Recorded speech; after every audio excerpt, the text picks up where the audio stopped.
You'll appreciate Rich Carnation. I always look at mine and say, like, now Dr. Candleake's the lucky one. Who is sitting in the Paul Lynde spot in the middle of Hollywood Squares?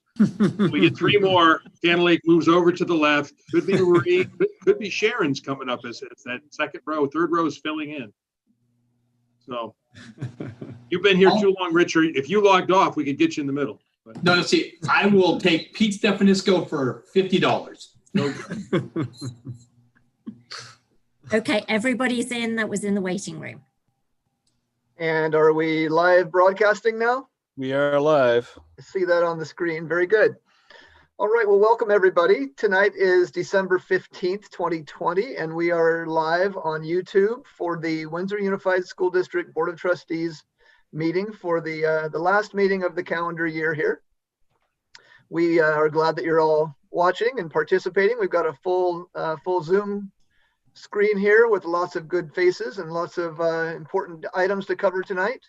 So I would like to open the meeting by asking for a roll call, please, Jen. President Heights. Here. Vice President Ahmad. Here. Trustee Adams. Here. Trustee Carnation. Here. Trustee Lopez. Here. And Student Board Member Ava Hamelberg. Here. Very good. Thank you. All in attendance tonight. At this time, as we traditionally do, we'll have our flag salute, and I've been asked to lead this one tonight as one of my last duties as president. So as soon as we get a flag here, I'll ask you all to please put yourselves on mute, and I will make the pledge, and the rest of you can do it privately in your own rooms. President Heights, can you not see the flag? I've shared my screen. I cannot see it, no. I saw that your screen was shared, it said, but there's nothing on there but a black screen. I'm so sorry. Did you choose the wrong monitor or something, maybe? I don't think so. I've only got that and Ava's up, so bear with me 1 second.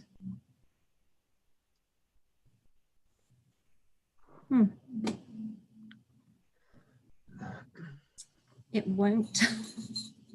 It's frozen. My screen has frozen. Well, that's okay. We can go on without a flag tonight. We'll just keep the vision of a flag in our eyes, our mind's eye. So please join me. I pledge allegiance to the flag of the United States of America and to the republic for which it stands, one nation, under God, indivisible, with liberty and justice for all. All right, thank you all for participating in that. The next item is number 3.3, and that's a report out of closed session. Mr. Decker, our superintendent, would you like to lead a discussion on the closed session report, please? You're muted, Jeremy. Sorry. The board did take action and had a discussion to readmit a student who was previously expelled. And so we want to make it formal and open session. And so this is an opportunity for the board to vote, actually, to make it formal. Okay, so this is in regard to student case number 013120. And at this time, I would take a motion to reinstate that student or readmit that student to Windsor High School as a 9th grader. Also move. Thank you, Trustee Adams. Second motion, please. I'll second. Thank you, Trustee Ahmad. All those in favor of readmitting student case number 013120, please say aye. Aye. Aye. Aye. Okay, I think we have all 5 there. Very good. So Director Saxon, you can contact the family and let them know the next steps to begin the 2nd semester at Windsor High School. Thank you. Thank you very much. Any other action in closed session to report out, Superintendent Decker? No other action. Thank you very much. Trustees, do we have any adjustments to the agenda or any requests from the cabinet to adjust the agenda tonight? All right. Not seeing any, we will move forward in our traditional way. The next section are the opening items under the category 4. And the first one is item 4.1. It's a celebrating success. And this is the Windsor High School Hope Now team. And so I would like to introduce, I see Grace is here with us. She was a big part of that team, and she can introduce her student liaisons that were in that meeting. I was fortunate enough to be invited and participate along with State Senator McGuire. So I'm sure she will give you a big overview, or maybe the students can do that. But Grace, if you could please share with us what this team's all about. Thank you, President Heights. Our team consisted of Ebony Rivas, who's with us this evening, and she was representing our Windsor High School Student Circle Keepers class, as well as she's also in the AP Corps. We had Michaela Metzinger, who is also with us this evening, and she is the historian from the ASB, our Student Government program. And Robert Carrillo is going to be joining us shortly. He is representing the Committee for Change. He is the co-president. Along with the rest of our team is Marie Gannister, Amy Whiteley, and Brad Rigney was a huge component of our program. So we want to thank Brad. The students will share their experience of being with the incredibly hopeful, positive, and amazing Senator Mike McGuire. The basic concept was we wanted to create a forum for students grades 6 through 12 to have just that, to have hope, because they are coping and dealing with so many challenges from the middle school all the way to 12th grade on a variety of levels. And through conversation, we picked 3 topics, and the students can talk about those, and they facilitated a conversation. They asked their peers for questions, and they funneled those to the senator, who gave insight and wisdom and hope for our community. So with that, Michaela, Ebony, and if Robert's on this call, we'd like to hear from you and your experiences. I'll start off because I began the segment of questions. So I kind of introduced, my topic was talking about how we can create more opportunities for the youth in our community. And I had about 4 questions from students at Windsor High School and Windsor Middle School. And they basically just talked about how we can kind of improve opportunities for youth and try and find ways for them to become more involved in the community so that they can actually make a difference in changing their future, and have a part and a role in playing out how that decides to go. And then just my experience overall was very lovely with Senator Mike McGuire. He was an amazing guy, and he was very inspiring, and I really appreciated it because how we had initially planned for the event to go was for it to be kind of like I ask the question and then he answers it, and then I kind of move on and answer and ask the next question. But instead, he really turned it into a conversation between me and the students. And so he kept asking for my opinion on stuff, and then would bounce back and ask for Ebony's opinion on a certain question or Robert's opinion. And I thought that that was really important because it really did highlight the fact that he was trying to listen to the youth in the situation to talk about something that we are involved in. So that was my experience, but I'll pass it on to Ebony to talk a little bit more. Thanks, Michaela. Yeah, similar to Michaela, I kind of had the same experience. I was very pleasantly surprised by Senator McGuire. I was kind of under the impression that he was just going to answer the question and then want us to move on to the next one, but I was very happy that he passed it over to us and asked our opinion and our view on the topics. I discussed with Senator McGuire the pandemic and distance learning. We discussed how students are coping with it and kind of what he thought about the whole distance learning and how he thinks it affects the students and our mental health. My overall experience, I was just really pleased with it in the end. I felt very hopeful. I felt like the future of the schools and just our state is looking pretty bright because everything has seemed kind of dim for the past couple of months. So I just was very hopeful towards the end. I'm not sure if Robert is here, but maybe I'll pass it back to Grace.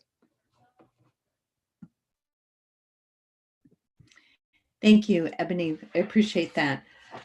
Robert had the opportunity to discuss what's on the mind of the youth in terms of climate change. And he spoke a little bit about what his passions are. And I know the board and our community has heard from Robert before, very articulate and well-versed young man.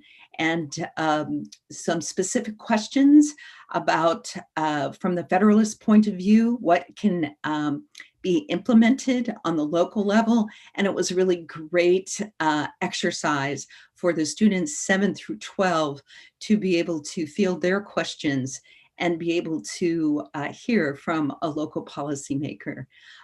Amy or Marie, if you have anything to add, we'd love to hear from you. And again, we just want to give a huge shout out to Brad, who worked behind the scenes and with Senator McGuire's team to make all of this possible so that students 7 through 12 could view the program either live or at a later date. Thank you, Grace. I wanted to say that you could view it right now. You can go on to the WUSD site and watch this. And I think it's important. The teachers at our school at Windsor High that showed it to their classes the next day and the following days, I got excellent feedback. So it exists. You can watch it. And just a big thank you to State Senator McGuire. He was gracious and funny and charming, just as he always is in life. And I was very grateful that he took the time to work with you and I and Amy and set this up. So thank you very much, President Heitz, for asking us to come tonight. Well, my pleasure. I was pleased to be invited to participate for a little bit as well, and wanted to support the students and their hard work, and as well as the faculty advisors. And it's always special to have a chance to meet with an elected official like Senator McGuire. He's got a lot of experience in schools as well, with his wife being an administrator and he being a former school board trustee. And so he's very much an advocate for the students and for the school, and of course for our local area. So we were pleased to have him. And you, as you mentioned, I think that the HOPE program, not only is it on the WHS site, but I think it was also shared on the district website. So that's something that anyone could do some outreach to try to find that. And it would be worthwhile to see that hour or so that we spent that day hearing from our students and our senator. So thank you all for being here tonight. Appreciate it. Any other comments from the trustees that are in the meeting tonight, if you've had a chance to see that or not? Okay, looks like we're ready to move on. Thank you again for attending. No obligation to stay necessarily, but we appreciate you being here, and we're glad to see you again in the future. Thank you. All right, we are at item 4.3, which is our report from our student board member, Ava Hamelberg.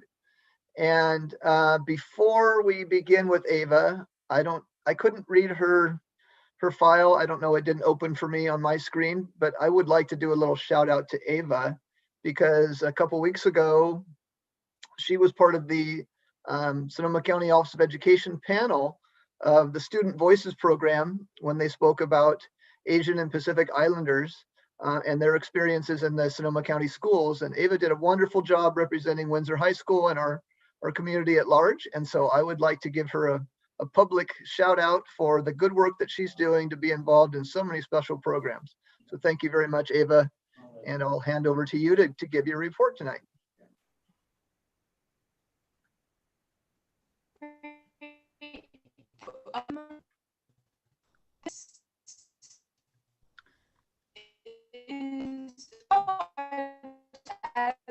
Okay. Perfect. So I want to start by mentioning the panel on. I don't have a slide for it because just the timing didn't actually still in touch, because we just got along so well, and it was so refreshing to find a group of people who had very similar cultural backgrounds, and just we related on a level that we don't with a lot of our classmates. And it's a really good opportunity to advocate for ourselves and each other and get to know each other. But for my committee update, this was the first time that we did kind of an asynchronous update with the high schoolers. I think it went really well. They are very conscious of the effect that they can have, and they're very eager to let their voices be heard, because they realize that that's the only way that they're going to be able to get anything done is if people know what's going on. This update is very much centered around finals week, which we are currently in, which also may add to the kind of disorganization of my presentation. But a big thing that people are worried about with finals week is the retention of their lessons. I know that we've talked about that a lot this year, is that students aren't feeling that they're retaining as much information as they have in previous years. And I know going into finals week, that was a big source of stress, was worrying that because just the learning style is different this year, that they may not perform as well as they have in the past. Also, with distance learning, there has just been a widespread lack of motivation, even to put in effort they know they need to in order to succeed at levels that they have in the past, which of course will then in turn affect their grades. And then also a lot of this is still with finals week, just the quality of sleep that a lot of high school students are getting is so much worse, not even compared to the rest of the school year, but compared to finals week in the past, because there are midnight deadlines and 8 a.m. deadlines. So it just kind of allows them the opportunity to stay up for much longer hours, which then in turn will also affect their awareness during class. And then a group of us also just wanted to make sure we acknowledge that a lot of our teachers have been super amazing with finals week and understanding the changes, and they're making adjustments so that we have projects instead of tests, or essays instead of tests, or explaining that their finals won't be worth as much this year because of the added stress of distance learning. And we were so grateful to that, because it really takes the burden off our shoulders. And then for the next slide, please. Yes, so there was a community food and toy drive on December 5th from 11 to 3 in the Windsor Middle School parking lot. And this was an event that was supported by the Windsor Unified School District and was held on by a huge variety of organizations and nonprofits. Because it was supported by the district, we had Principal Ferrer from Cali Cal Mecca and Dr. Collins from Windsor High School. They came and they volunteered along with Town Councilwoman Esther Lemus, and that was amazing. They really kind of inspired everyone and got everyone working. Over 2,000 food items were donated along with a ton of toys, but because they are expecting more people to be in need of these donations, they are still hoping for more donations, especially in the food category, so that we can help everyone who is reaching out. For the drop-off locations, we have the Windsor Fire Station and the Windsor Chamber of Commerce. Those are kind of just throughout until the event, which will be on the 19th. Those will be places where donations can be dropped off, but there will be one more donation drop-off event, which will again be at the Windsor Middle School parking lot on December 16th from 4:30 to 9 p.m. And that will be the last in-person drop-off, and there are volunteers needed and donations needed, of course. And this website that I've linked below, windsorfoodandtoydrive.weebly.com, is a great website to get more information and just to be able to get the graphics that were made that look so good. And then if we go to the next slide, I just wanted to add in some photos from the event. Everyone was being really safe and really putting in the effort. We had a bunch of Windsor High School leadership students. And then at the bottom, you can see Principal Ferrer. And above that is Dr. Collins with some of the leadership students. And then to the right, you'll see Councilwoman Lemus and Miss Whiteley, our leadership teacher. And then at the next slide, oh, there's just my email, just in case anyone needs to get in touch with me. And that is the end of my presentation. Well, thank you very much, Ava. I wanted to remind everybody of one of those dates that you talked about. So the 16th is actually tomorrow. So tomorrow at Windsor Middle School from 4:30 until 9 p.m. in the parking lot. Is that what you mentioned? I want to make sure we all hear that accurately and we can spread the word to our community groups and our neighbors and things. Yes, it is. And I believe there's an infographic that will be making its way around. Okay, any further comments for Ava from the meeting the meeting group here? Ava, great job. Finish your finals. You were awesome on the social justice panel in the presentation. I think you were the final one where we've had students on every single one of them so far, if I'm not mistaken. So thank you so much. Happy holidays. I just want to say wonderful job on your presentation. And I actually just made my donation of food today. So thank you for working on that. Thank you so much. Just want to say thank you, Ava. Good luck with finals. Echoing what the rest of the board said. Great job on the panel a couple weeks ago. Thank you. Same, Ava, you just, every week, every time we have our meeting, you just kind of seem to ratchet it up just a little bit better each time. It's, you're going to be a tough act to follow. You're doing really, really well. Thank you. Thank you so much. Okay, well, thank you all for the positive comments for our student trustee. That's not an easy job to do, and especially in such a busy time of the season and the school year for Ava. Our next item is 4.4. It's approval of minutes from the December 1st, 2020 meeting. So we've had a chance to review those minutes. If there are any changes, please mention them now. And if not, I'd accept a motion to approve. I'll move to approve the minutes from the December 1st meeting. Thank you, Trustee Ahmad. I'll make the second motion of this one. And all those in favor of accepting the minutes of December 1st, 2020, please unmute and say aye. Aye. Aye. Aye. Okay, we are 5-0. So moving forward in our agenda, this is one of the exciting things we do every couple years. Now, item 5 is the swearing in of newly elected trustees. And as president currently, I have the honor to do that for you all, for the two new members, or the one new member and the one existing member that will be continuing. So item 5 is the swearing in of board member Adams and newly elected board member Lopez. So I have a couple things I need to read from first. Bear with me, please, while I read here. This is a resolution number 2021-6 and before the Board of Trustees of the Windsor Unified School District. Whereas the governing board of Windsor Unified School District by resolution called an election on November 3rd, 2020 to determine seating of trustees. And whereas the election was conducted by the Sonoma County Registrar of Voters and certified results were provided to this governing board. And whereas trustee Bill Adams was elected, and whereas trustee Malinali Lopez was elected, be it therefore resolved by the governing board of the Windsor Unified School District that the results of the November 3rd, 2020 election are accepted and certified. So I have made the first motion to approve this. I would look for a second motion, please, coming in to approve the resolution. I'll second that motion. Thank you, Trustee Carnation. And we need to do a roll call vote on this, please, Jen. President Heights, Yes. Vice President Ahmad, Yes.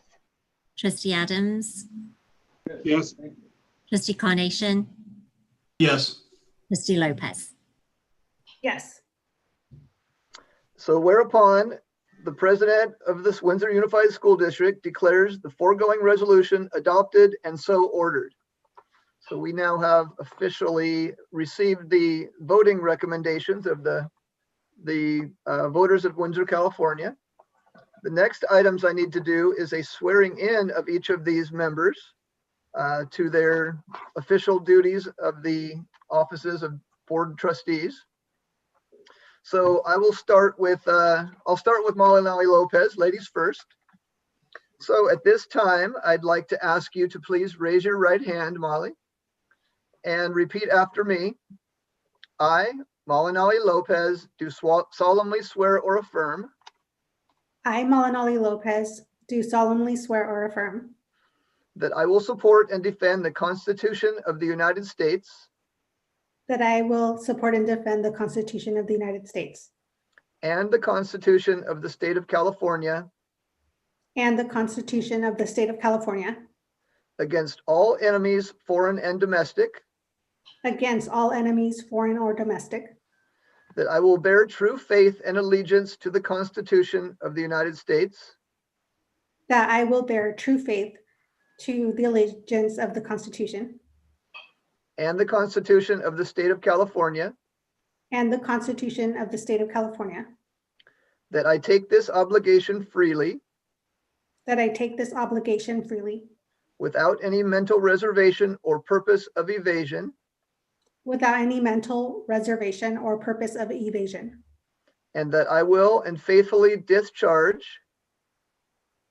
and that I will faithfully discharge the duties upon which I am about to enter. the duties upon which I'm about to enter. Okay, so that being said, you have been sworn in on this day, the 15th of December, 2020, and I will sign this and return this to the Registrar of Voters, certifying that you are now a Windsor Unified School District Board of Trustees member. Congratulations, Malinali. We're proud to have you with us. Thank you. Yay. And Mr. Adams, I need to ask you some of the same statement to be read, so please repeat after me with your right hand raised. I, Bill Adams, do solemnly swear or affirm I do, Bill Adams, do solemnly swear or affirm that I will support and defend the Constitution of the United States that I will support and defend the Constitution of the United States and the Constitution of the State of California against all enemies, and the Constitution of the State of California against all enemies, foreign and domestic. I'm sorry, foreign and domestic, missed a statement there. That I will bear true faith and allegiance to the Constitution of the United States that I will bear true faith and allegiance to the Constitution of the United States and to the Constitution of the State of California. and the Constitution of the State of California, That I take this obligation freely and I take this obligation freely without any mental reservation or purpose of evasion, without any mental reservation or purpose of evasion, and that I will faithfully discharge and that I will faithfully discharge the duties upon which I am about to enter. the duties upon which I'm about to enter. Okay, so this was subscribed and sworn before me on this 15th day of December, 2020. And so I, as the current board president, now acknowledge that you are a continuing member of the Windsor Unified School District, and this will be signed by me and returned to the Registrar of Voters. Welcome to continuing your stay on the Windsor Unified District Board, Bill Adams. Thank you. Thank you. I am pleased and proud to put on my Windsor Jaguar Christmas hat. Okay, so I would just like to make sure to welcome both members into our board. We've got a good group. We will we'll miss Trustee Valenzuela. We said goodbye to him last time, but I'm sure that from what I've seen so far, Malinali Lopez will be very qualified and be a good resource and advocate for our students in our district. And so if there's any other comments, please state them now and let me know, and otherwise we'll move on. All right, looks good. So we will now move to item 6 on our agenda, which is the school board organization. This time, the last meeting of December of every year, we do a reorganization where we choose new officers and delegates to our committees, as well as representatives and liaisons to our clubs and school district entities. So at this time, we are starting with the election of the president. I have my pencil here. I would be willing to take a motion of someone that would like to nominate a new president for the year of the calendar year of 2021. This is Trustee Adams. I'm pleased to nominate Trustee Ahmad. Okay, thank you, Trustee Adams. Are there any other nominations on the board tonight? Trustee Ahmad, are you willing to accept that nomination? Yes. Yes. Do I have a second motion I second. for President? Thank you, Ms. Lopez. All those in favor of receiving Stephanie Ahmad as our new 2021 Windsor Unified School District President-elect, please say aye. I, Aye. Congratulations, President Ahmad. Thank you. Yay.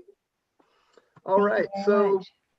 at this time, I now hand over, we don't have a gavel, we're not at the dais, but I know. we're not moving seats tonight and reorganizing our chairs or anything like that.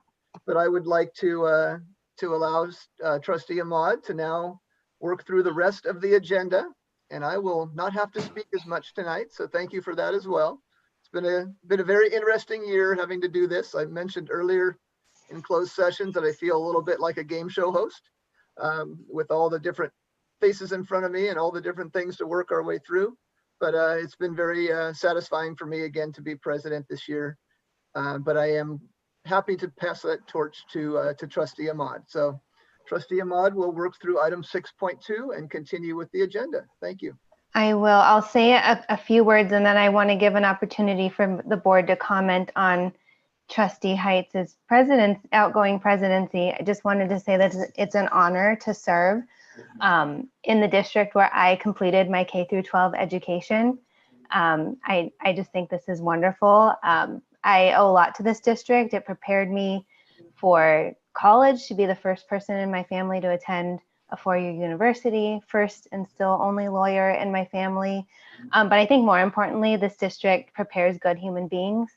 And I feel like that's been a core value since at least the very beginning for me, which was over 30 years ago, starting as a student. So just very grateful to be here. I want to acknowledge my kids, Jasmine and Cameron, who are students, and my husband, Combis, who is a teacher and who've been very supportive.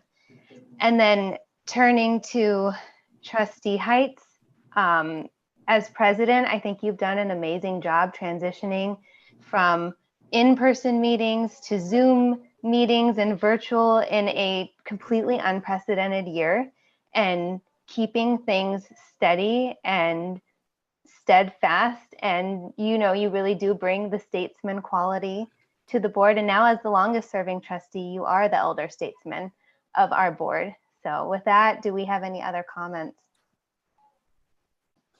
Eric, we've done this before. You are the old dog. That's fun. We thought we were done with fires. You shepherded us through yet another superintendent. As I recall, you were holding that chair when we did the last one. And 2 fires and COVID. And thank you for your service. Thank you to your bride and 2 children for sharing you every Tuesday night and many, many other hours. It's always a pleasure to work with you and your quiet, calm insights. So thank you for your service and glad we're going to be doing this for a few more years. Well, thank you both so far, but I know that Superintendent Decker may be a little afraid that if I run again and get elected, that I'll have to be president and then we need a new superintendent again. So I'll try not to make that happen. maybe that would be your platform, is that you'll keep him. Ooh. Yeah. Hey, Eric, I just want to, like Bill and Stephanie, I think you've done an amazing job. It's funny when you think about all the different little things that you need to do to run a meeting, and in a Zoom type setting where you've got exhibits and you've got people and all these different things that you have to manage. I sure wouldn't. I don't envy you, and I don't envy Stephanie. But I think you've done an outstanding job. You make us wrestlers proud that you're able to do the job that you did in such a good way. And I'm very impressed with how you managed all this stuff, and thank you. All right. Any other comments? Go ahead, Jen. I don't really have a comment, but I would like to ask Eric if he would like to ask his lovely wife, Ellen, just to step in the room. She has a little gift from the Board of Trustees for him.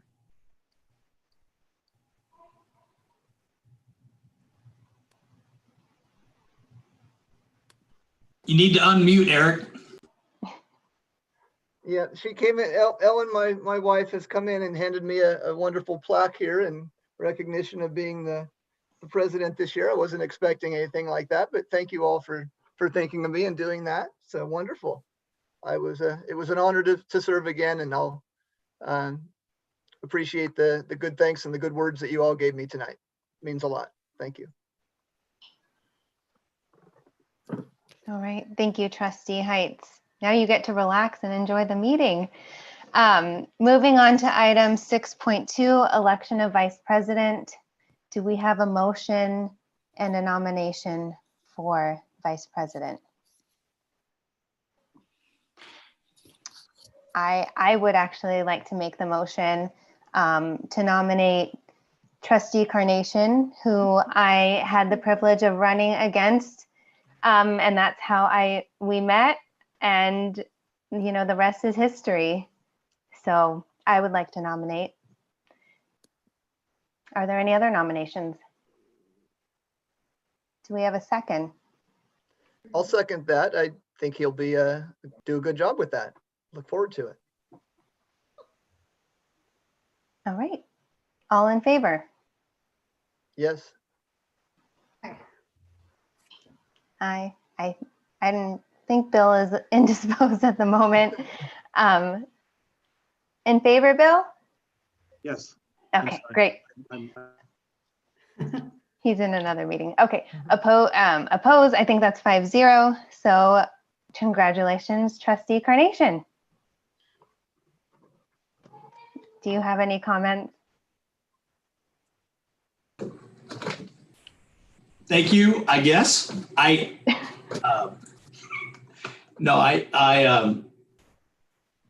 Thank you. I appreciate the nomination. I really never expected to do anything like that. And I just wanted to be on the board to help contribute. So however I can contribute, I appreciate my family missing me and being gone when we do this stuff. Like you, Stephanie, and all the rest of, actually everybody that's on this Zoom meeting right now, we all are giving up our time to help some other people that some we know and some that we don't. So I'm just glad that we're able to do it. Somebody did it for us, and I'm thankful that we're able to help others that we know and don't know have a better life. So, and a better education, better opportunities than we may have had. So thanks. I hope, I wish great health upon you, Stephanie, that you don't miss any meetings, and I'll be there to back you up. Thank you. Hopefully everyone stays healthy. All right, we'll move on to item 6.3, appointment of the secretary. Our current secretary is Superintendent Decker. He inherited this role from his predecessor. I assume that we will continue on. Do you accept the role as secretary, Superintendent Decker? I think I'll accept the role as secretary. All right. Do I have a motion to reappoint Superintendent Decker as secretary? I so move. A second. And I'll second. Great. All in favor? Yes. Aye. Great. 5-0. All right. Item 6.4. This is where we get into our board organization. So we have a chart that has kind of all of our liaison and community roles. I think we'll just go through in the order that it's listed on the agenda. So the first one is selection of board representatives and alternate representative to the County Committee on School Organization. The current representatives are Trustee Carnation and Trustee Adams. Are we wanting to stay in those roles? Are we wanting to switch around? How do we want to do that this year? I know Bill's in a meeting. He's got nothing going right now too, but we didn't really do much in that there wasn't much to do there yet. I don't know if there's going to be much coming up this year. So it didn't take any of our time this last year. So if you guys want us to still do it, I'd be happy to. If somebody else has an interest in that spot, that's okay too. So Is anybody interested in that? I recommend keeping the members we currently have on that item. Okay. I will share, I'm sorry that I am going back and forth trying to keep your fire department up and running. I think there will be some serious work. There hasn't been as much perhaps. I think particularly what the TOT measure has raised out in West County, we may find a little bit more energy potentially for consolidation / conversations of district alliances, right? That SCO would need to lead. It's a very challenged process, but I think we may see that get some dialogue in 2020. I think it's a long way off. So in that respect, I think, Rich, maybe we may actually do something. I don't know that we've even had Right. that meeting this year. Yeah, All right. I think that's correct. It sounds like it would be good to have another go at that spot and to keep the positions as is. Any other comments on that? Okay, seeing none, I think we need to take action on each of these items. So, or could we take them all at the end? I think we could do them at the end. We'll go through the list and then we'll make one motion Okay. to approve all of them. That sounds great. Okay, so let's move on to board subcommittees, which are facilities and policy. Currently, facilities is, again, Trustee Carnation and Trustee Adams. Policy is myself and Trustee Valenzuela, so we'll definitely need to fill that spot. Do we want to move those committees around at all? Any thoughts?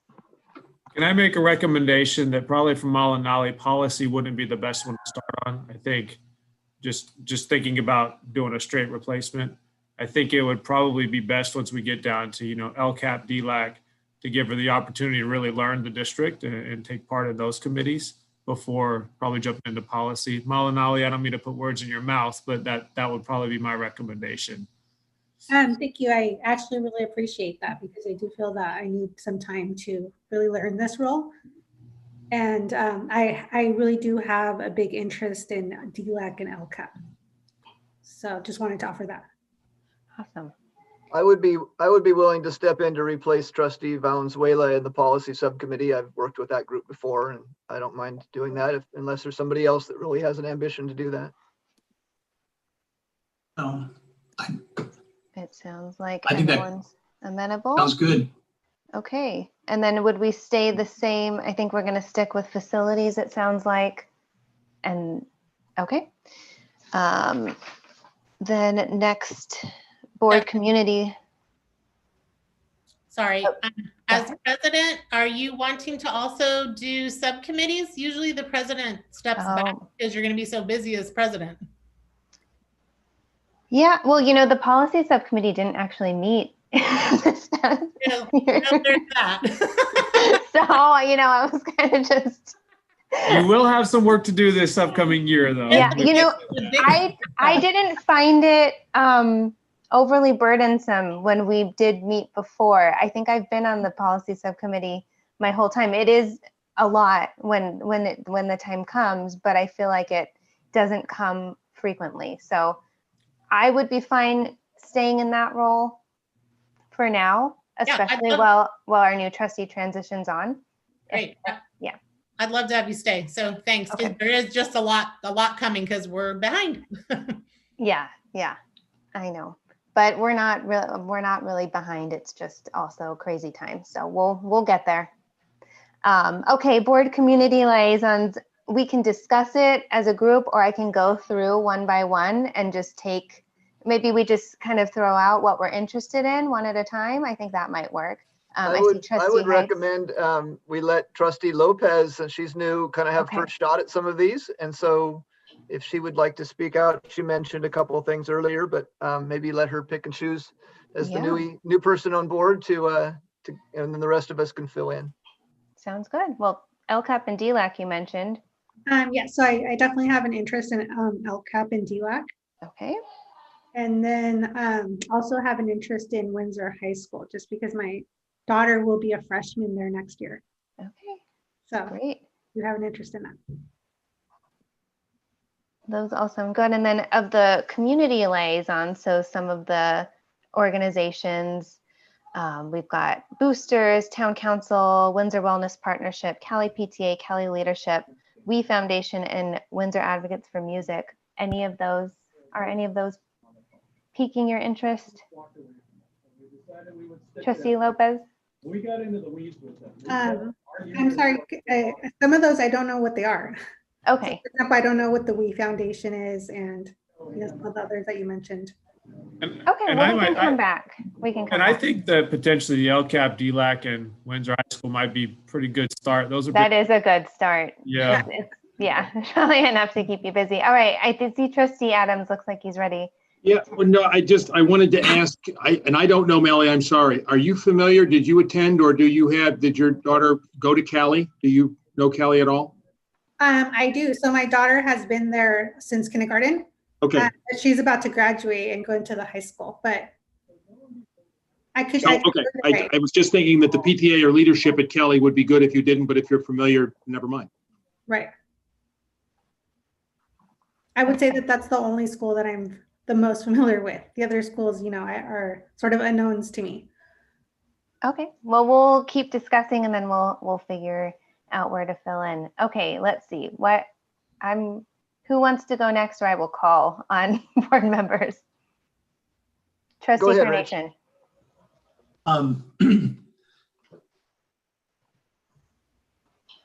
Excuse me.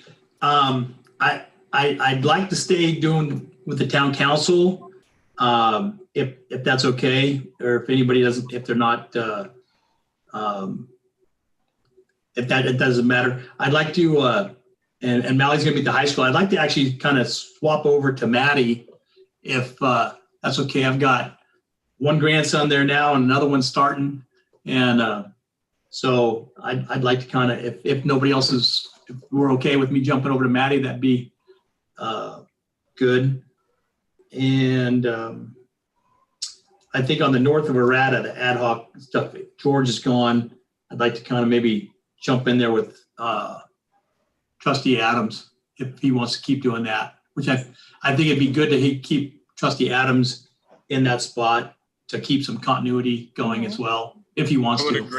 I would agree. I'd like to actually keep that continuity as well, since we're in process with so many things. That sounds good. Okay, Trustee Heights.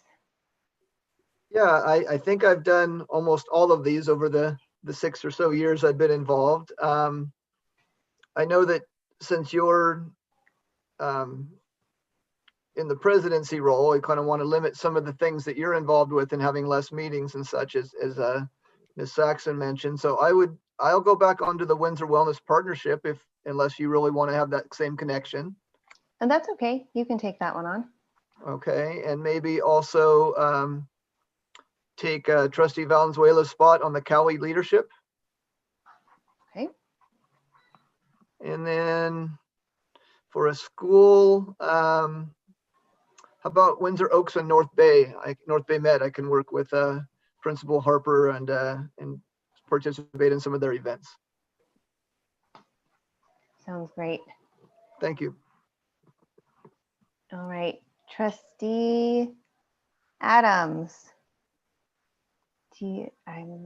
So I am looking at, I think the community liaisons are good. Are you comfortable doing both with the board chair and we? Or do you think we need to get the arm's length there? I think giving an arm's length is good if we can do that. How about if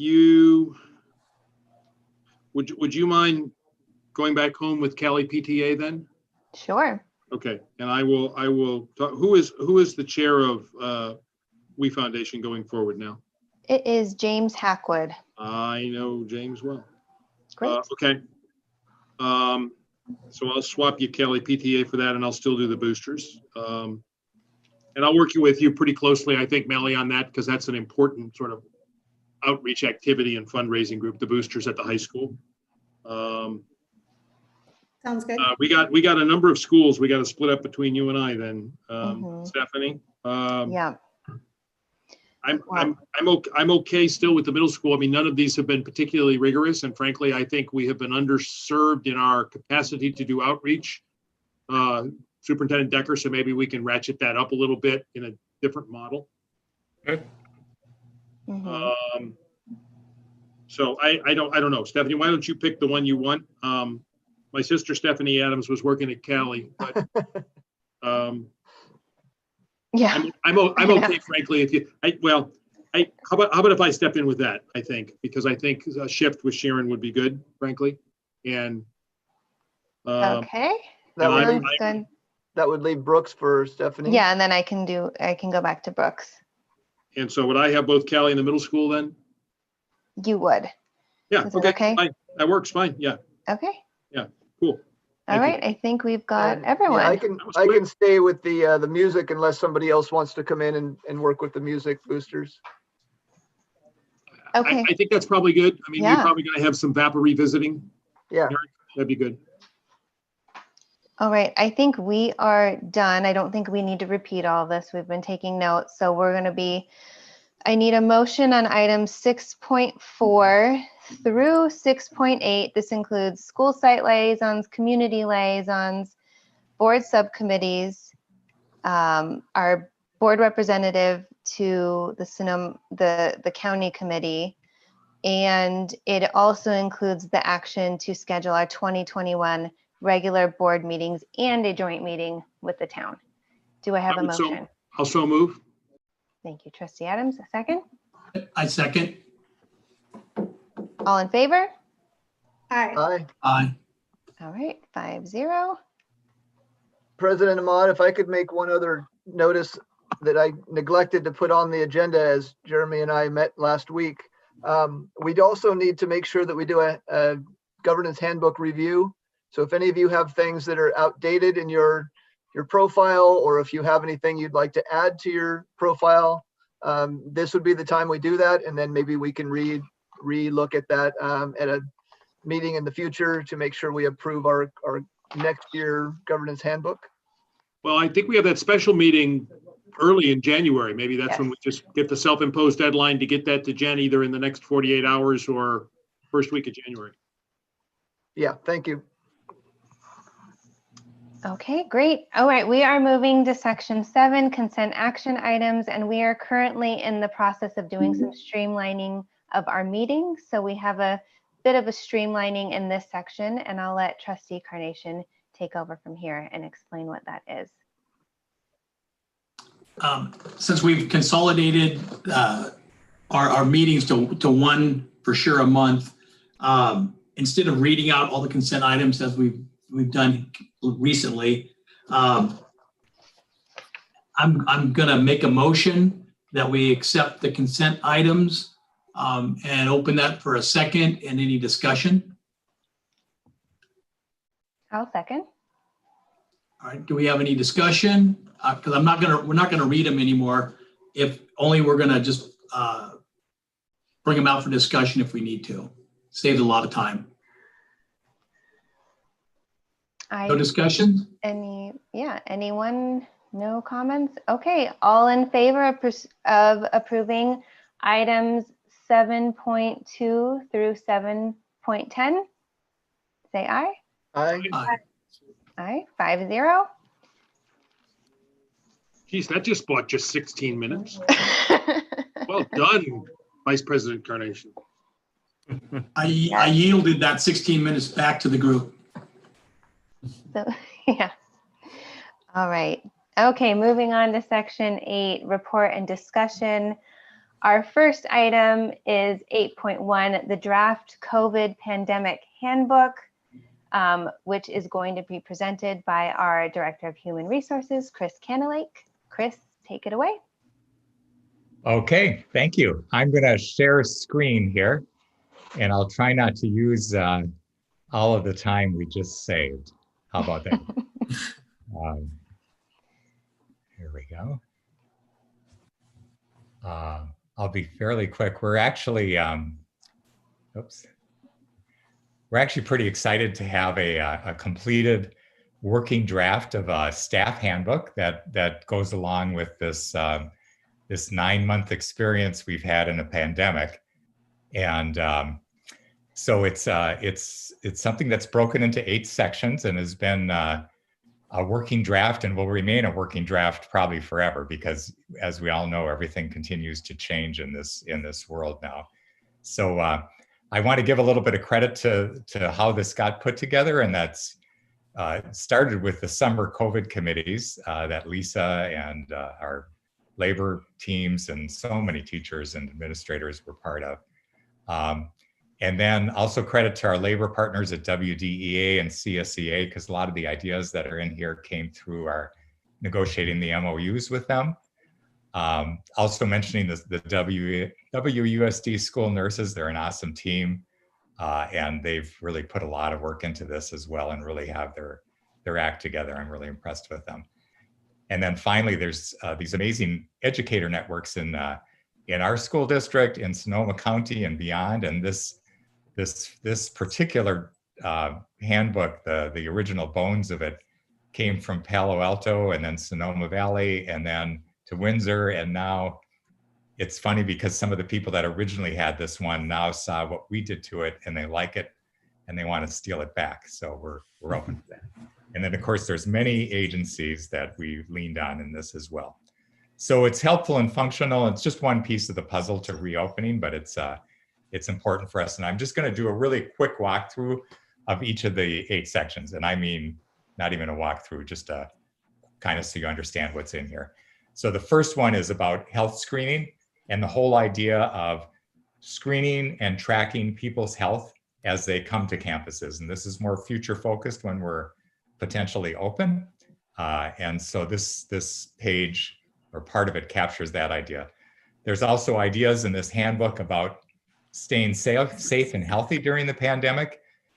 We borrowed the Swiss cheese graphic from the New York Times, which kind of shows that no one thing protects others from the pandemic, but if you put them all together, you kind of got a great Swiss cheese guard. And so it talks about wearing masks and and all those good things that we've talked so much about.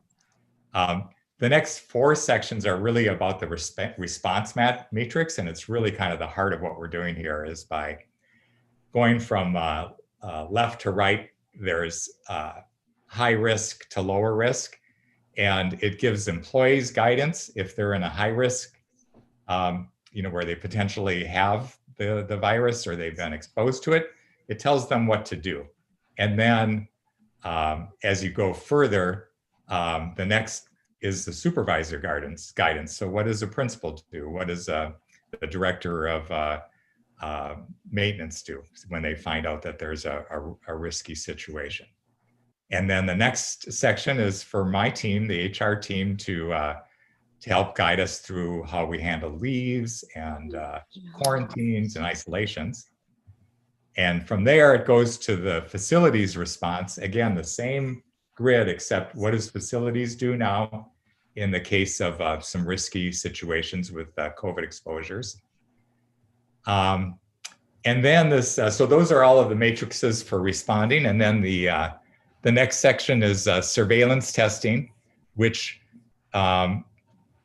none of that is finalized yet. But once we are in session, if that happens within the next who knows when, we will be doing surveillance testing, and we've currently had some really productive talks with WDEA, CSEA about testing and how we would manage that. So this covers that, and it'll be living and breathing because it's definitely going to change once we get into things. And as you know, the guidance we're getting from the many agencies continues to change as well. So finally, there's the 8th section is the domain of our school nurses, and they've been just amazing, but they've been using the Sonoma County DHS documentations, and they've gone to the contact tracing and the line tracing trainings, and they've gotten really good at this. So between all of us, we're managing to utilize this handbook so that we can respond as we need to, and it's kind of a part of the puzzle for eventually reopening as well in a fuller form. So with that, I hope that was rapid enough, and if there's any questions or thoughts, I think it's going to segue into Jeremy Decker's presentation on the COVID update. All right, Yeah. great. And Thank there's you. no action. There's no action on this item. It Mhm. just to show, hey, we're looking at when we come back, trying to plan appropriately, and just wanted to give you kind of a showing of what that might look like. Okay, thank you for that report. Since it is just discussion, I'll see if there are any board members who have comments. It doesn't look, oh, I think Trustee Carnation, go ahead. I guess just so, I guess this is kind of a question to Superintendent Decker. Is this something that we should actually put out on our website right now, even though it's a draft? But it just kind of will give parents that, some people are so stir crazy right now that it might give them something to read and to look at and just kind of see. I think it would be helpful for them to be able to look and see these are the things that we have to deal with and why. Because sometimes, I get asked once in a while, why don't you guys just override the state? Why don't you guys just open it anyway? Sure. And I think that this information is very well put together, and I think it would be beneficial for people. It'd be easy for me to say, hey, look at our website and look at the things, and you tell me where we can, do better, where we could do better. So I would just say that maybe if it's, I know it says draft, but maybe it might still be something we'd be good to put on our website for people to be able to look at and read and help be part of the solution. Yeah, I think maybe Dr. Kahnlake, it might make sense to put it when we have our school reopening plans and all of our site-specific plans. And this is kind of an addition to those. That might be helpful. It's a standalone item. It may be confusing, but I think to your point, Rich, it could help some of the community if they saw, well, hey, they're working. This is what to expect when we come back, right? Yeah. That's I guess I share that same reservation, and only to the extent that it's a staff handbook, so it might be useful for people to see how we're managing, but it also just as it in isolation, it might be a little confusing because it doesn't address the reopening dynamics and all those metrics. But to your point, I think it actually is it would be a smart thing for us to think about how we can communicate through our website better what our plan is, and just in general. So I think that's really your message more so than just this item. And this item could be part of that communication. So I think that we should talk about that actually. All right, seeing no other comments, I think we move on to item 8.2, which really segues from this point. It's our superintendent's report. Superintendent Decker, go ahead. Thank you, President Ahmad. And Jen, could you pull up my presentation, please? Thank you. So this will be my third kind of presentation regarding COVID. I know we've talked plenty, but formal presentations, this is number 3. And I'm really going to talk about the regional stay-at-home order and some other things that come with that. So next slide, please. So just some background, the regional stay-at-home order is broken down into regions. And you see there's a Northern California region, a Bay Area region, San Joaquin Valley, Southern California, and Greater Sacramento. We're part of the Bay Area, the northernmost part. And really when this is triggered is when you have less than 15% ICU availability. We are not at 15% or less, but as you all know, we just went into a stay-at-home order on the 12th. The reason is we're around 17% with our ICU and we're trending in the wrong direction. So Dr. Mace joined with other Bay Area County health officials and preemptively put us on a stay-at-home order until January 9th. So once you're on these, they remain in effect for at least 3 weeks. And after those 3 weeks, they get assessed weekly. Next slide, please. So here's the statewide metrics right now. 55 of the 58 counties are considered in purple. So it's 99.9% of the California population. We're running on average at 63.9 new COVID positive cases per day per 100,000. Keep in mind, 7 or below was getting out of purple. So we are 9 times where the average would be to get out of purple. And this was last updated today. So I got the most up-to-date information I could. This isn't great, 11.3% positivity rate. Again, you want to be under 8. And the ICU availability at 5.7%, not a good number. So you want to be above 15. Really, you want to be above 40 or 50. And we were sticking way above there in Sonoma County, especially. And now we're just trending the wrong direction. Next slide, please. Here's the updated Sonoma County metrics. That was statewide. So Sonoma County, we're running at about 35 new cases per day per 100,000. Remember the last time I did this, we were running right around 15 and we considered that high. We were very disappointed because we were the last county in purple of our surrounding counties. I mean, that's the main thing. You can look at all of these things. Our overall testing positivity, we're still under 8%, but that's rising. And there's a number, all those X's are areas where we are just not meeting the mark. So we've got some work to do. The next slide will really kind of put that in perspective.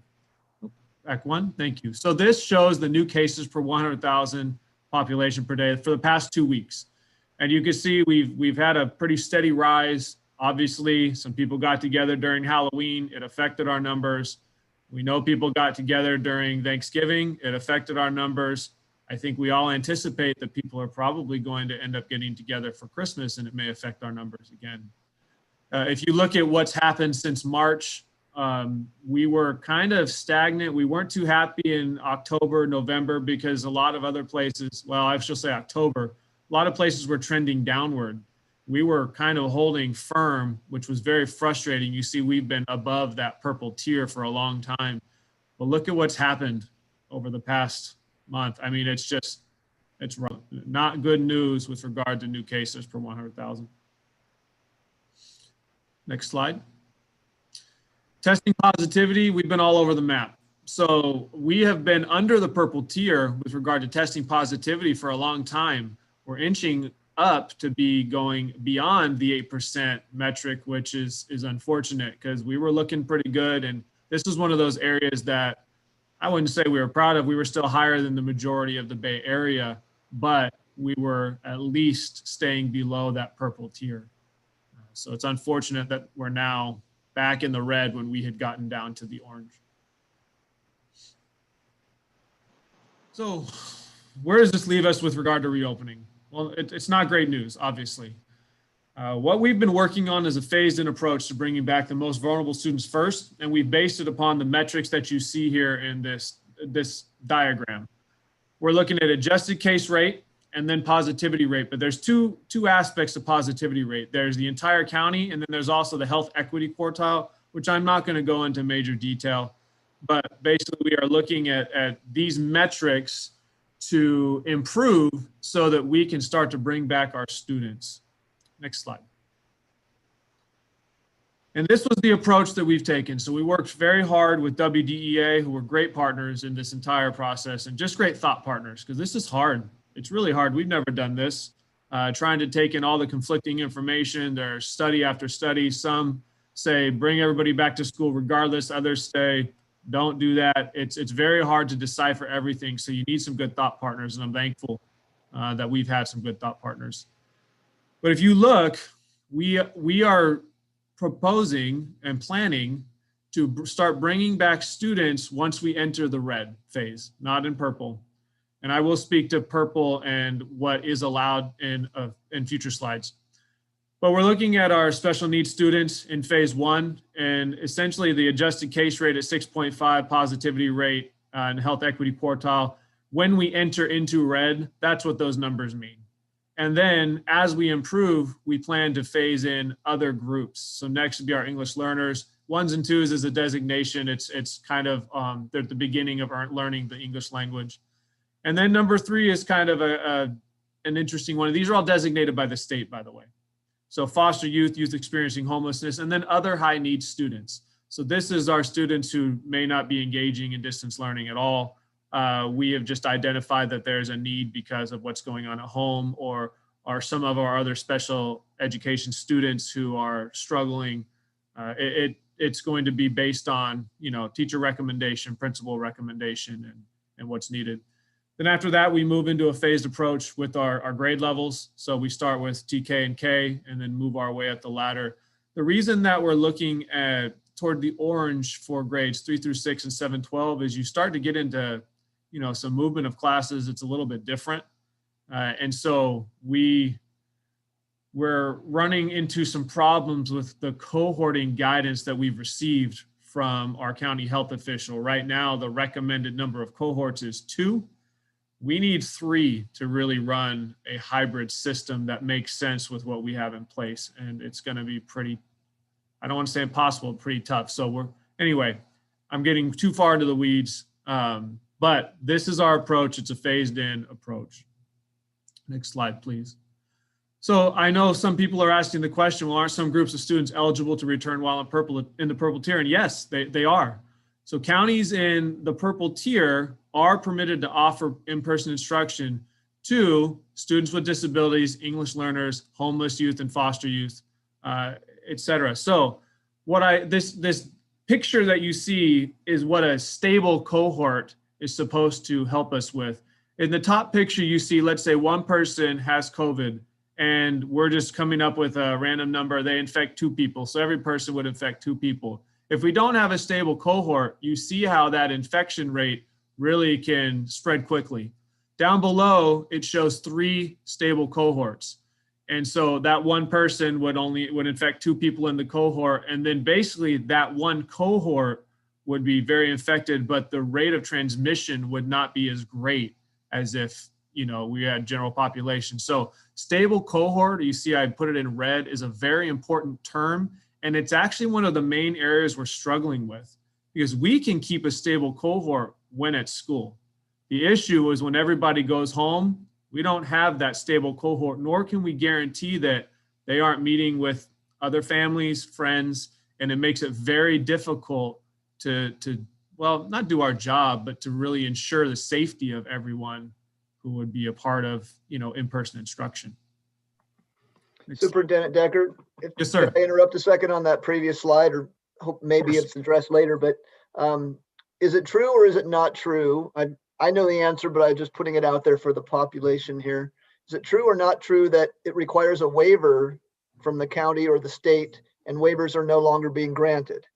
It is true that certain things require where you can actually open for kindergarten through 6th grade for some schools. 6th grade wouldn't really work for us, but kindergarten through 5th grade with a waiver. However, waivers are no longer being granted. You do not need a waiver to open for this designation of students that I've shown. So for our special needs students, students with disabilities, English learners, homeless youth, and foster youth. Thank you for clearing that up. Yep. Next slide, please. So why are we staying closed when others have opened?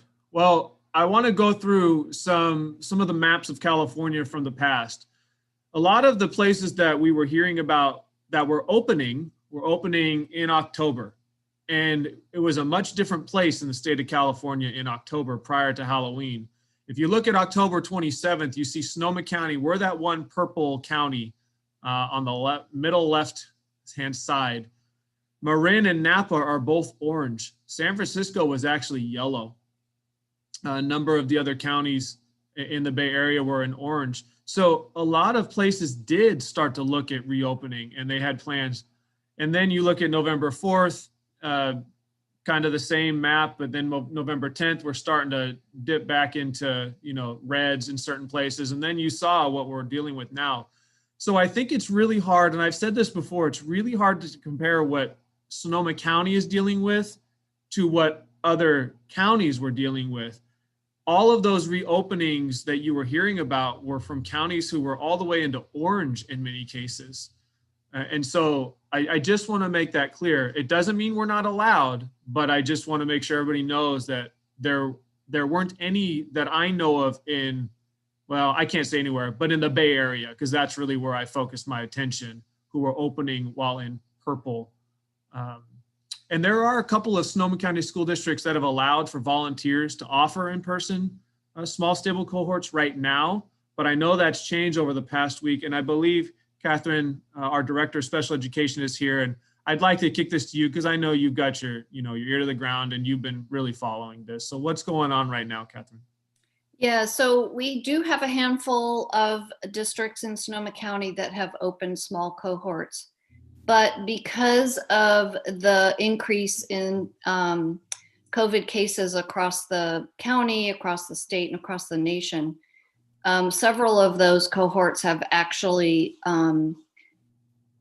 shut down because of, one of them at least shut down because of the number of COVID cases. And another one has shut down temporarily starting next week, with plans to reopen after reassessing the situation after the holidays, because they're definitely worried about the number of cases and hospitalizations and, not knowing what the holidays will bring. So just a lot of concern about student and staff safety. So yes, we do have some cohorts that have opened between October and December, but I think they're getting cold feet because of the number of cases and putting things on hold for now. And Catherine, can you share? I think it'd be helpful because I know there's been a lot of discussion. The districts that were having cohorts were which districts? Yeah, so it's mostly really tiny districts. So WA was the first district to open small cohorts, and they actually have had to shut down several times because of COVID cases, and then just recently decided to close temporarily until things have improved. And then Rincon Valley opened just recently, like 3 weeks ago, and they're going to finish out this week, but then they're going to close indefinitely until things improve. And other districts have been looking at opening, but several of them are putting things on hold until, because of the recent shutdown. So there are still another handful that are still, they do have small cohorts running, and will continue to run unless they have active COVID cases. And thank you, Catherine. Mm-hmm. And I think a very important note is that all of those have been volunteer based. So yes. No district has said we're opening and you're coming back, whether you like it or not. It hasn't been that kind of approach. It's been, we'll put this option out there. If you want to come back and meet in person, then, we might support it. And that was a discussion that we had with WDEA, and we made the decision to not move in that direction. But that's what's happened elsewhere. So when can we expect to return to school? Trustee Adams, you asked me last time to kind of put on my crystal ball, look at my crystal ball, and I don't know. It's obviously clear that over Halloween things got worse, and they got even worse over Thanksgiving. And now we've got the holiday where people get together more than any other, and who knows what that's going to look like. So we know we're not going to be open in January. That I can guarantee. I know that the timeline is going to be heavily dependent upon how things go, and we're going to know a lot more when we come back to school in distance learning in January. My best hope is that we somehow figure this thing out and people are very responsible over the holidays, and that maybe we're able to enter into the red by March 1st or earlier, and then we're eligible to bring students back, I should say, in March 1st. I think that's optimistic, but you know what? That would be my hope. And I think we'd be crazy to not try to be optimistic at this point. We all need to be, because this is a slog and it's hard. And I know, look, I'll just speak as a parent. It's hard for me. Every day it's hard. I'm tired of arguing with my child as well. She's a kindergartner. I'm tired of it. It's a battle every day, just like I know many of you are dealing with. And there will be some public comments read after my presentation, and I empathize. This is a really hard thing to manage, and I just feel terrible that we cannot meet the needs of all of our families right now. It's just an unprecedented, difficult time. And I will say that, there's been a lot of chatter that, maybe the union's holding this up, or it's some some master plan. There's no master plan. Ultimately, this falls to me. I'm holding this up. And the board has supported me up to this point because I think that I want to keep people safe. And that's the focus. And that's students, that's staff, that's families. So I'm very sorry. I know this is hard. I promise you it matters to us. I promise you we are working our butts off to try to plan for when we can bring students back. We just aren't there yet. That was it. Is there any questions from the board?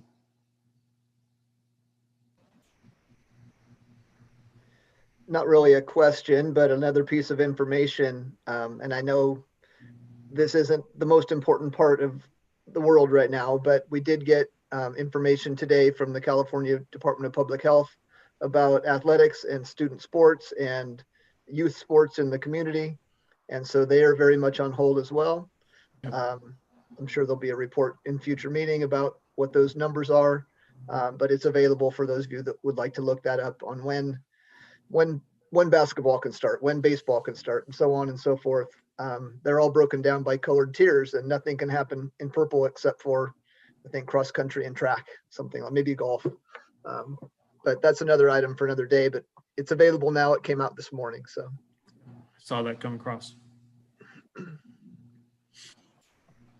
Any other questions or comments? Just thanks for putting it together. It's not great news, but it's accurate news, and lets everybody know kind of where things are at. All right. At this point, I am going to read several public comments that came in. Oh, I just lost my screen and it made me think that I was gone, but I'm still here. I'm going to read several public comments that came in from parents of students who are particularly impacted by the current situation. So it will take a few minutes, but I think it's important to read them in full. So I'm going to go ahead and get started. And then we can have a little bit more discussion after I'm done reading these. So here goes the first one. This is from Rebecca Rocha, a parent. Dear Superintendent Decker and members of the board, thank you in advance for all you do for the students in WUSD. I hope that my communication with you can help you understand how much our children are suffering due to the fact that schools in Sonoma County are not serving them in person. I see my daughter Gigi slipping each day as she retreats from society and moves farther away from her educational goals. She spends the bulk of her day watching YouTube. In order for her to access distance learning, she has 5 different caregivers throughout the week, including an 80-year-old grandmother. In terms of community spread, Gigi and the rest of the community would be much safer if she were in a small cohort daily. The data coming out of New York City schools also supports this. Having students in small cohorts is actually safer in terms of community spread. There is more and more data coming out daily from communities where schools have opened. The spread of COVID in schools is far less than the greater community. At the same time, Bay Area pediatricians and doctors from UCSF are informing us that it is safe to send elementary students back to school if we follow the recommendations of the CDC. We continue to hear that the reason that WUSD cannot see small cohorts of students, even though the governor granted schools permission to do so, is due to liability and insurance. What is the difference in terms of liability if Sonoma County is in red tier versus purple? Last week, the San Francisco Chronicle published an editorial titled "California Should Be Ashamed of Its Shuttered Schools." I won't read the editorial itself, but she quotes from it. I urge you to reconsider serving vulnerable students in our schools. Our teachers are not receiving a free and appropriate public education. Our families cannot continue to take the brunt of this. Students are being served safely in other districts. I urge WUSD to do the same. Sincerely, Rebecca Rocha. Okay, next. And President Ahmad, just to speak to one aspect, because it's part of an item, we're not staying closed simply because of liability. That of course was something that we discussed early on as a board, as a district, but that's really we're staying closed most because of safety. That's really our focus. Thank you for clarifying. All right, I will go ahead and read the next comment. This comes from Bobby Payne, also a parent. One of the hardest moments in my life was the day my son was diagnosed with autism. Looking at my sweet little 2-year-old boy and feeling helpless as a father was heartbreaking. The moment soon passed and I dedicated everything to his development. We lived wherever we needed to live to get him in the best programs and have the best resources at our disposal. He is now 8 and a different little boy. He started to step out of his shell, make friends, and be happy. This has all changed. It's now a relationship with a computer and listening to his mom cry every day because he is regressing and all of our work is fading away. We moved to Windsor for the programs at Brooks. Did we make a huge mistake? My son needs to be in school. So many kids need to be in school. I understand this is an extremely tough decision and it's easy to err on the side of caution. You don't want to fail and make a mistake. I'll ask this tough. What's scarier? The possible fear of failure of us having this exact conversation this time next year because we are in the same situation and kids are in a really bad spot. Kids all over the country are even in the state are going to school. Why is this not a priority to the town and the kids you have been given the privilege to serve? Bobby Payne. Next comment is from Ella Payne, also a parent. My name is Ella Payne, and I have a child with a high-functioning autism that needs to be back in school. If you asked him, he would say doing school at home is the best thing ever. But if you ask myself, my husband, his ABA therapist, or even his grandmother that is a retired special education director, we would all say otherwise. Before COVID hit, he was excelling and there was talk of mainstream class. His social skills were on point and he was loving school. As much as I want him to back in right now, I am also dreading the day that we all finally realize just how much this has impacted our children, because when that day finally comes, how are they going to react? Will they be so excited to be back that they jump out of the car and run to class? Or the more likely scenario, will they fight every step of the way and then act out in class, be disruptive, defiant, not want to listen, learn, or be there? My husband and I have worked so hard, giving everything we have to make sure William could someday be an independent young man. Now I fear we will be starting over, maybe not entirely over, but enough to have an everlasting impact on him and our family. One of the hardest parts in all of this for me as his mother is the effect it has had on our relationship. I am losing the amazing mother-son relationship we once had because I am no longer just mom. I'm now teacher, special education teacher, speech teacher, OT teacher, adaptive PE teacher, and everything else in between, all of which I have zero training or expertise. Thanks for your time, Ella Payne. She also asks, I would like to request that we add an item to the agenda for one of the upcoming meetings. I would like the topic of cohorts for the vulnerable populations discussed at one of the upcoming meetings. Okay, and then I have one more. So this is from Virginia Schiff, Maria Virginia Schiff. Our son John is in the autism spectrum disorder and he's currently attending kindergarten at Maddie Washburn. We know he will not advance because he is not able to focus without direction in person. When we started distance learning, we were told the teacher would direct the children and not the parents, as much as humanly possible. Parents would back up the teachers only if absolutely needed. Unfortunately, our child's needs require constant monitoring for him to participate. We constantly direct him, except when the teacher is not addressing him. Our teacher is adapting to the challenging situation as best she can, and we find no fault with her dedication and methods. He needs constant verbal and physical intervention during the Zoom meetings above and beyond a neurotypical child, and she cannot provide the level of direction he needs. She's attached a video showing this. In-person direction is required for him to pay attention, understand the assignments, and follow along with the group. Distance learning brings difficulties for all students, but it hits kids with special needs the hardest. We understand the complexity of the current situation and your responsibility to provide a safe environment to teachers, staff, and students. However, we ask you to consider adding to board meeting agenda a discussion about the specifics of assisting kids with special needs until school reopens. From Maria Virginia Schiff. Any discussion?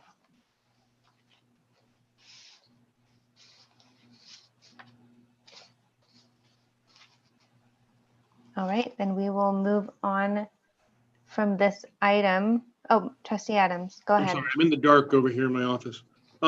I'd be interested if Catherine's still on this utility of potentially having some future agenda item. Perhaps, Catherine, you and Superintendent Decker, I'd be interested in your thoughts about possibly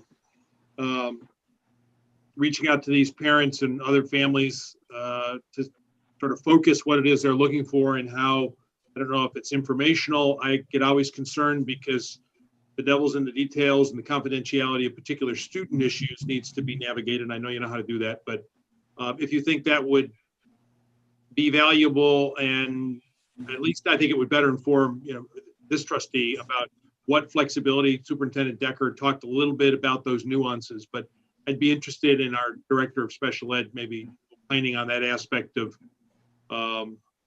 a forum with, or an agenda item with the board on some of the things that these parents raised. Yeah, parents that reach out to me directly or request meetings, they're in the know as far as how much we're working behind the scenes to plan for reopening. And maybe, we're at a point where we could start sharing that and putting it on the agenda, because it is a ton of work, and we were working diligently with the union developing an MOU, which took a lot of time and energy, and giving updates about where we're at with that. And then in addition to that, developing the safety plans.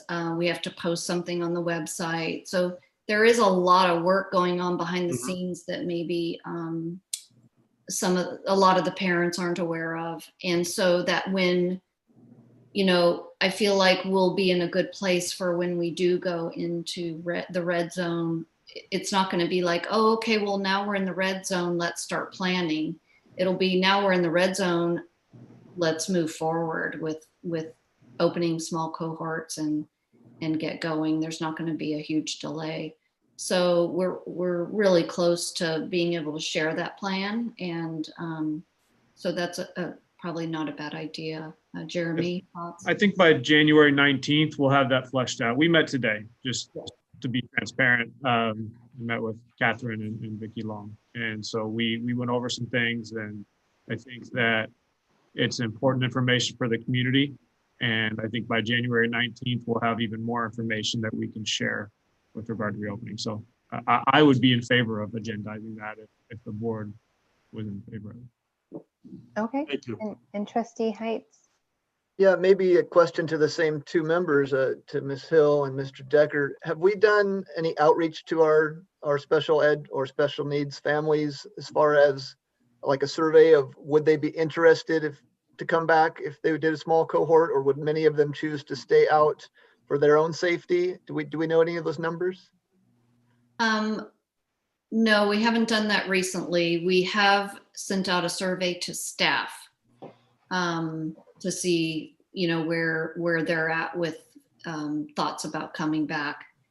And the survey results were basically they wanted more information mostly, and it was about opening not during purple. That wasn't a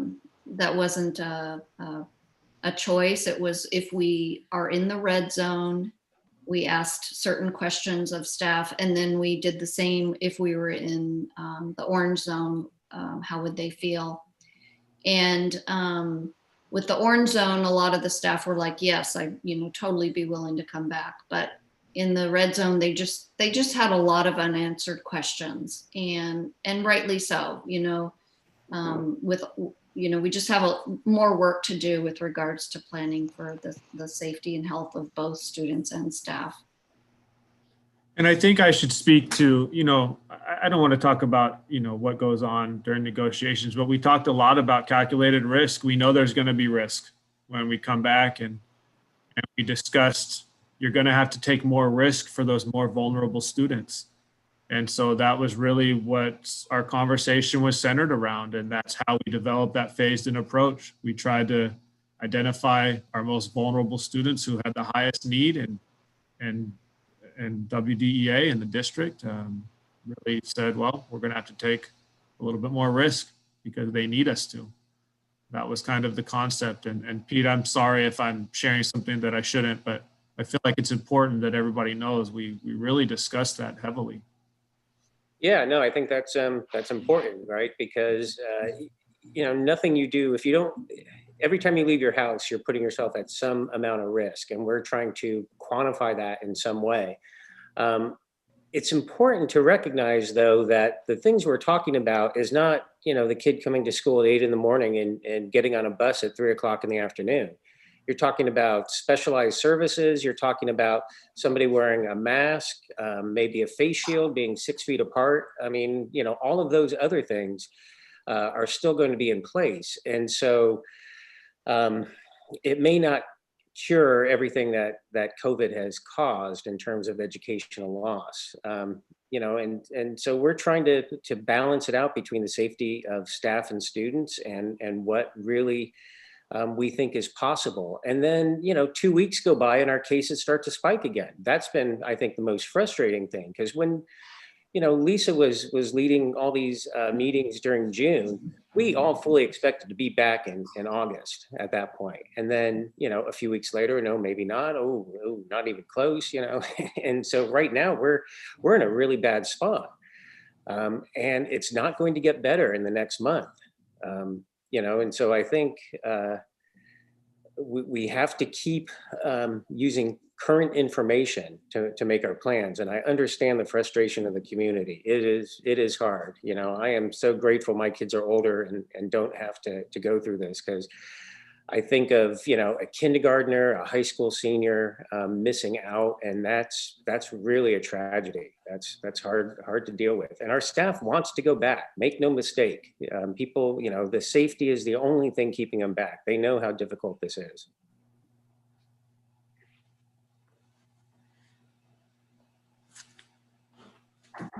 Thank you, Mr. Stefanisco.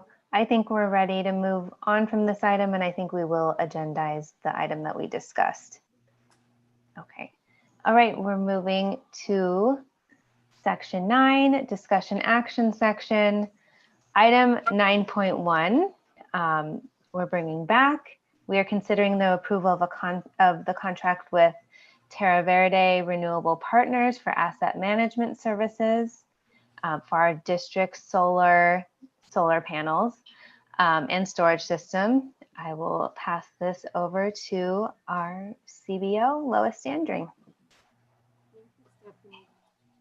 In thinking about our discussion 2 weeks ago on this item, I thought I'd just, before introducing Phil and Laura, I would just go back a little bit on the history of how we developed our relationship with Terra Verde and what working with them has meant for us.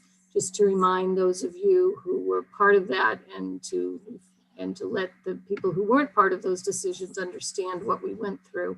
It started when we had Prop 39 money to spend on energy efficiency. We had over $1 million, and we wanted to spend that money wisely. And we looked into various ways to do that, and Terra Verde turned out to be, I think, I know in my estimation, and I hope in the board's estimation, the company with the highest integrity, that wasn't peddling a product as well as trying to give us the service of designing our plan. And it worked out phenomenally. We spent every penny of our money with a very small contribution from the district. We have great new HVAC installed at Cali, and we have lighting at several of our sites, new LED lighting, and it just, the company looked out for us. They are the district. They are there as our representative, and I've always felt very comfortable in knowing that they would help me, guide me and all of us to the right decisions when things came up. And they are so knowledgeable that they know about things we have no way of knowing. And I think Laura will be able to speak to some of that. And as we learned about them and worked with them, they brought us a proposal about solar. And Rick Brown, the original founder of the company, came and talked to the board, and it was agreed that we would go forward with the solar, which we have now done. And that has been a roller coaster, which we never could have made through without Terra Verde. I am so extremely grateful for all of their knowledge and support during that process. So we're at a place now, we're at the next stage, and I personally feel very strongly that we need their services just to guide us through at least the next 2 years to learn about what it means to be the recipients, the lessors of such a large, as it's been termed, a power plant that we need to make sure runs appropriately and we get the most we can get from it. So I wanted to start with that because I think we lost that last week. We were so focused on the contract, and Terra Verde is more than just a vendor selling us something. They are a company with integrity who really care about the district and what our assets are and making sure that we get the best deal going forward in these energy type issues. So that's all I have to say. And I'm going to introduce Laura and Phil. Laura has been our project manager on the solar as well as on the Prop 39. I actually start to tear up when I think that we're going to be done with our relationship, but I look forward to working with Phil in the asset management piece. And I'm going to let them go from here. Thank you. Thank you, CBO Standring, President Ahmad, and Superintendent Decker, all trustees. I'm glad to be with you again for this evening, and I will keep my comments brief this evening, as I hope you've had a chance to review the proposal which was circulated before this meeting.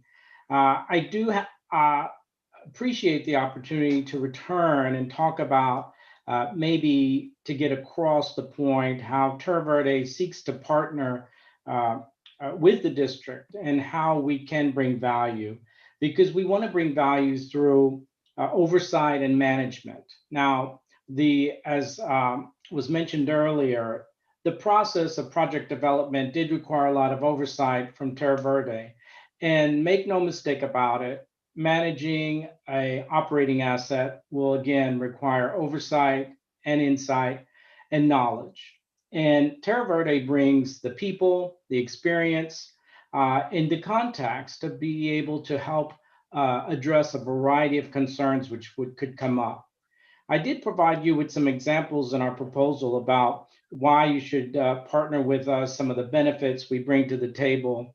And I'll highlight that basically, as I mentioned, in addition to providing oversight management, Terra Verde stays on the cutting edge of policies that are not only statewide, but obviously unique to our utility and CCAs here in Northern California. We again try not to be just a consultant, but a partner. We are your representatives. We look out for your best interests. And combining with that, we look for innovative and unique ways to bring you continued value. I could tell you many stories of folks that entered into solar programs with the best intentions, but soon found problems and challenges that they could not handle on their own, because these are power plants basically operating and serving the district, and a variety of problems can come up. And that's where Terra Verde comes in through the two big benefits that you're going to be receiving are dedicated daily monitoring of your system with experienced professionals looking at that data, and then quarterly and annually reporting to give you in-depth detailed reporting from both an operational and a financial perspective. So I will turn it over to Laura right now just to tell you a little bit about the transition from where you've been to where we're going. But again, I do hope you've had a chance to look at the information I provided, and I will be here for any questions you have about where we're going as we move forward. Laura?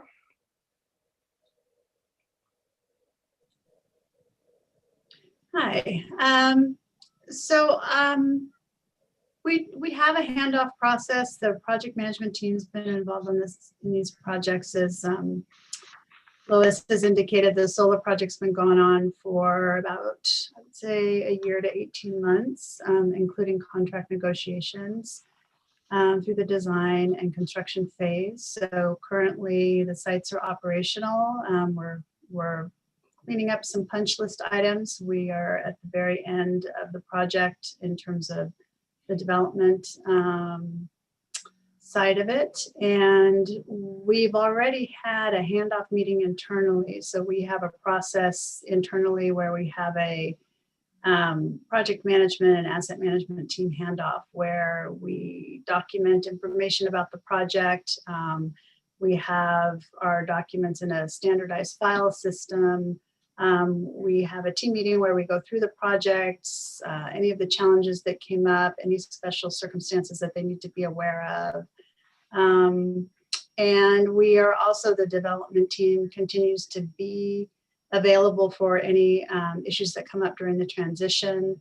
We work as a liaison. We have the relationships with the solar provider. So if they're having trouble getting information, we can always come in and reach out to the folks that we've been working with and help them get answers to the questions that they need. Right. So Phil and I will continue to work as a team together as this project transitions into the asset management. Mhm.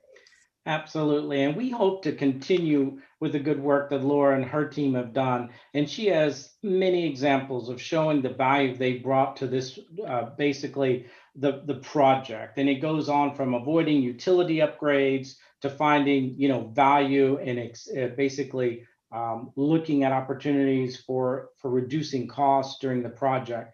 And that's what we're going to do as we move forward to the asset management. We're going to optimize the system. And basically you can think of it as our fee is like being an avoided cost of hiring an FTE or full-time employee. You're now getting the services of an experienced independent energy advisor that you can use for a variety of questions, issues, and we're going to be proactively protecting basically the savings that you're expecting. And we want to make sure you get the most out of your solar system.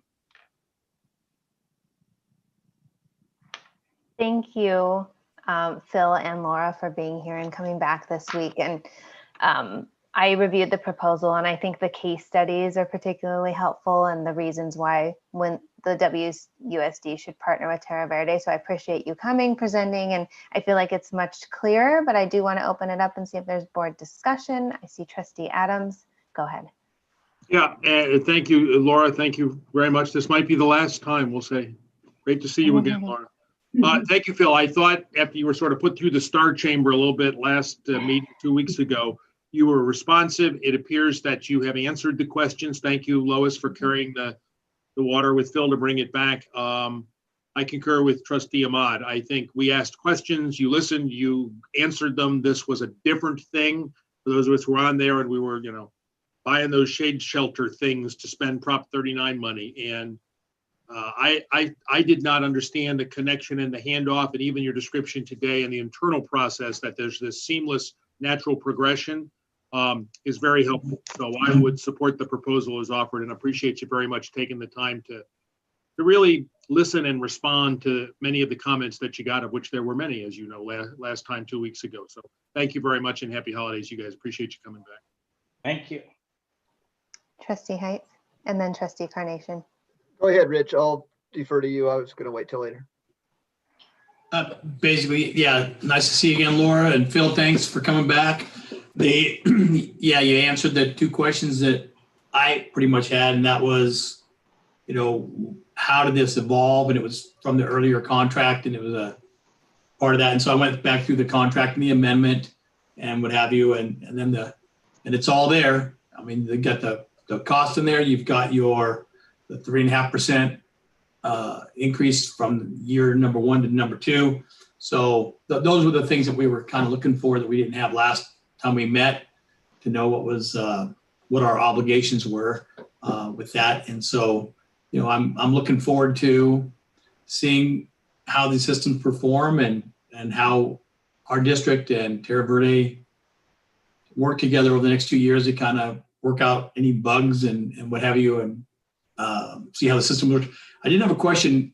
I just kind of thought of it. So do you guys have a dashboard? I'm going to use the word dashboard, something that kind of just shows how each school's kind of producing during the day. I was just thinking, it might be something that we could stick on our website. So if a parent wants to know, sometimes people just go, oh, look at that, it's noon and we're up to 6 gigawatts or whatever it is. So I didn't know if that was something that your programs can broadcast to maybe an IP site that we have that Brad might be able to put together or work with you guys. So I didn't know if there was something that you could, teachers can show the kids, see, there's no sun out, we're not producing anything, those kind of things. So Phil, I'm going to respond because I don't know if you know that this is in the contract, but you are actually having a 42-inch monitor installed at the Windsor High School Library for this very purpose. We put it in the contract for this with the solar provider, and we're working right now to your IT guys are going. It's arrived. Your IT guys are going to install it, and we're working with the solar provider to show. We want them to show like site by site the solar production, and they're going to work with the district to see what kind of data will be presented. So it's there for the purposes of the students and the faculty to be able to see the solar production on a site. It's going to roll through each of the sites. So yes, for sure. And ordinarily we would do a ribbon cutting ceremony, but for COVID. So if in the future you want some sort of educational presentation by one of the project managers at the solar provider company is great. We can arrange something like that because that is typically something we like to do to celebrate the commencement of the projects, get the students involved, et cetera. We'd be happy to come back and do that when the kids are back in school next year. Absolutely, because I think even when we listen to some of the student advisory boards and see how excited they are about sustainability and environmental issues, we want to help support that. And knowing there's a lot of unknowns out there about renewable energy and the volume and the utilization, and so we're very, very excited to pair with school districts and help develop educational programs to support what we're doing. Because it can be tricky, and especially to make sure that we use the right kind of terminology around this as well. Thank you. Sure. All right, any other discussion? Trustee Heights? No, I don't have a discussion, but I would be willing to make motion to approve if that's the time, if the time is right for that. Do we have a second? I'll second. All in favor? Aye. Aye. I think Molly said aye, but she's muted. So that's 5-0. All right, motion passes. Thank you very much. Look forward to working with you. Yes, look forward to it as well. Bye-bye. Okay, moving to item 9.2. We're considering approval of school plans for student achievement, also known as SIPSAs, I believe. In the lingo, for Village Charter School, Kalakameka Language Academy, Windsor Middle School, Windsor High School, North Bay Med Academy, and Windsor Oaks Academy. I will turn this over to Lisa Saxon. It looks like a meaty item. Yes, thank you, President Ahmad. And in the spirit of your board agenda efficiency, we are going with 5 eager principals to share 6 reports, and we are going to go.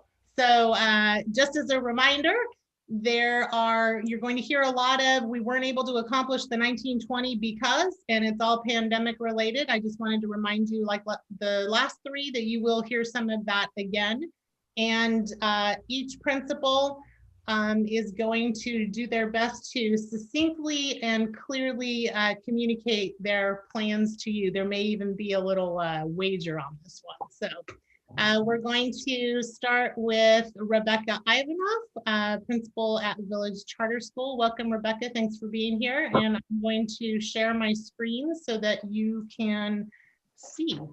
I think technically I get to win the wager because you just summed up the plan. You know, there was a whole bunch of this that we didn't accomplish and things that got in our way. And yes, it's all pandemic related, but we also last year, a lot of you remember, we had also devastating wildfires and a lot of power shutoff days as well. So all in all, it was a challenging year. You can go ahead and skip that one.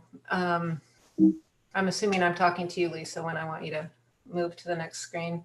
So looking at our goals and so forth that we had set up, we were definitely on track to accomplish these. We'd implemented everything that we had planned on. And then anywhere where we fell short, it was really because of where everyone fell short for the school year last year.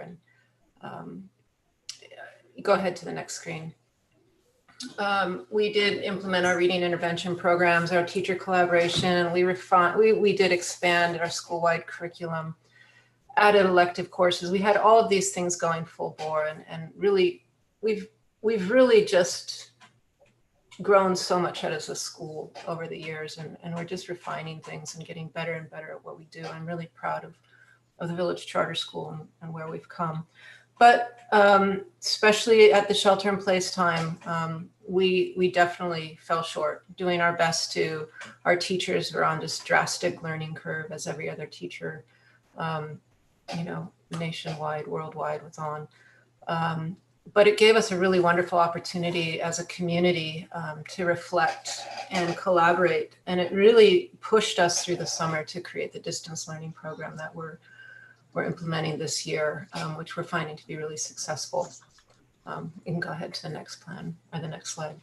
Yeah, I skipped that one. I'll just take up time, same old stuff.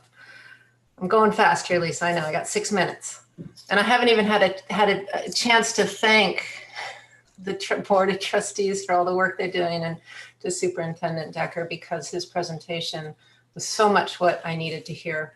The clarity and succinct information you provided. So thank you. So that's taking up 30 of my seconds, Lisa. Go, next one. So this, I'm sorry, I had to send as what I labeled a bit of a snarky text to Lisa, because I had left out some numbers on my slide. And the truth is, I think when we created this and we started to implement our goals and our plans for student achievement and growth, we're always working every day towards having our students progress and have our numbers improve in terms of the performance on standardized testing and local assessments and so forth. But I am going to be honest to say, when the students show up every day and our attendance is good and they're engaged and my teachers have good morale and my staff is on hand, I'm calling it a win. And we are going for these goals, of course, these percentage increases. I mean, obviously that's assuming they're gonna, of course, I don't even think we're gonna be doing the standardized testing. If we do, some sort of modification of what would be typical. And we are, I'm just calling it a win where we're at right now. We also were looking at January as a time to come back, and that clearly is not moving forward. And as our board is talking about just making a commitment for the year. So our goal is to continue to focus on keeping our students engaged, keeping them present. You can go to the last slide. I think there's one more, isn't there? I think this is it. Okay, that's it. So one of the things we are doing is focusing on the student and community engagement. It's a big focus of ours. So we are continuing to do our festivals, which are very important to our school, and our events, our environmental work and so forth. So we're still managing to do all of those things. And so far we're maintaining a really, really solid involvement with our parents and community. So I feel very fortunate in that sense. Though it's been a tremendous amount of work to keep it going. So thank you for all you've done. And again, thank you, Superintendent Decker, for your presentation, and the board for all your work, because it's really helpful when we get that guidance from the top. So I appreciate that. Any questions? Otherwise, Thank you for all you've done. Yeah. Thank you. Any comments on this presentation? No. Okay, we will continue. Thank you very much. Okay, so moving right along to Callie. Sharon, are you ready?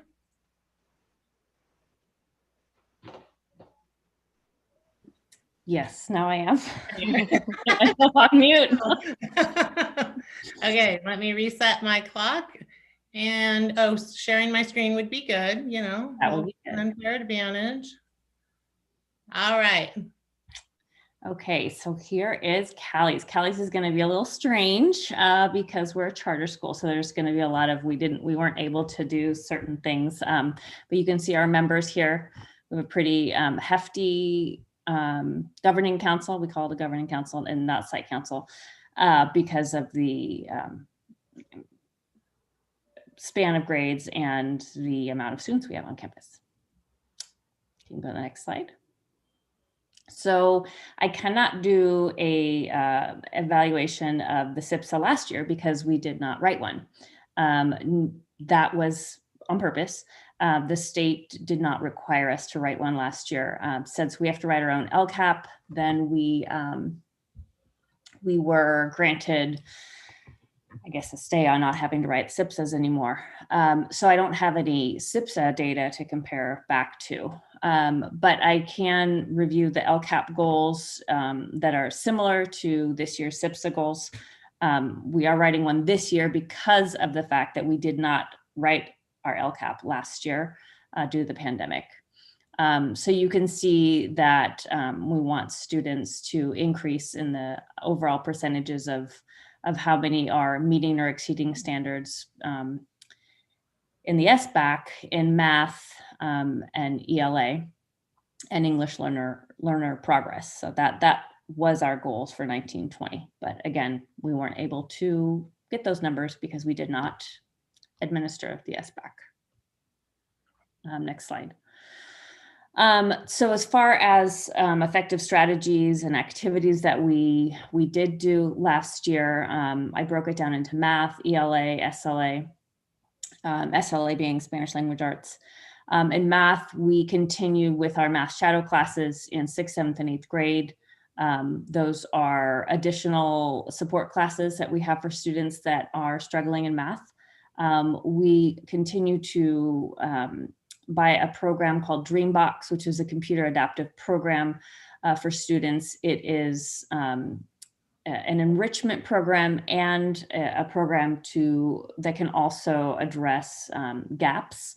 And the most beautiful thing about it is in Spanish and in math, which is very difficult to find. That's helped tremendously. We also gave a lot of time last year to 1st grade to repace and design their math curriculum to be more student friendly. We do utilize Engage New York, which is very, very word heavy, very word problem heavy. And it was tending to get a little overwhelming for the little guys. So we spent a lot of time allowing 1st grade to repace it, and it really paid off. And then we asked 6th through 8th grade math last year to do the SBAC interim assessment. I forget what the B means, but they're smaller mock SBACs that focus on less standards or less content over the year so that the students can get used to taking the SBAC and teachers can get data on how to inform their instruction accordingly.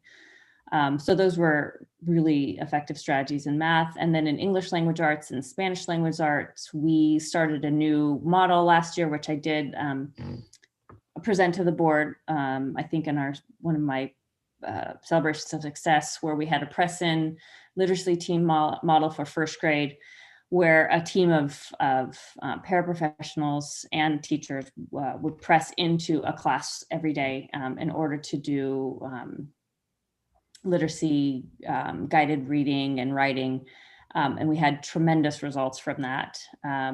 We began the year again with that this year, but have had to pull back because it's too difficult with distance learning. So once we're back in person, we will resume that.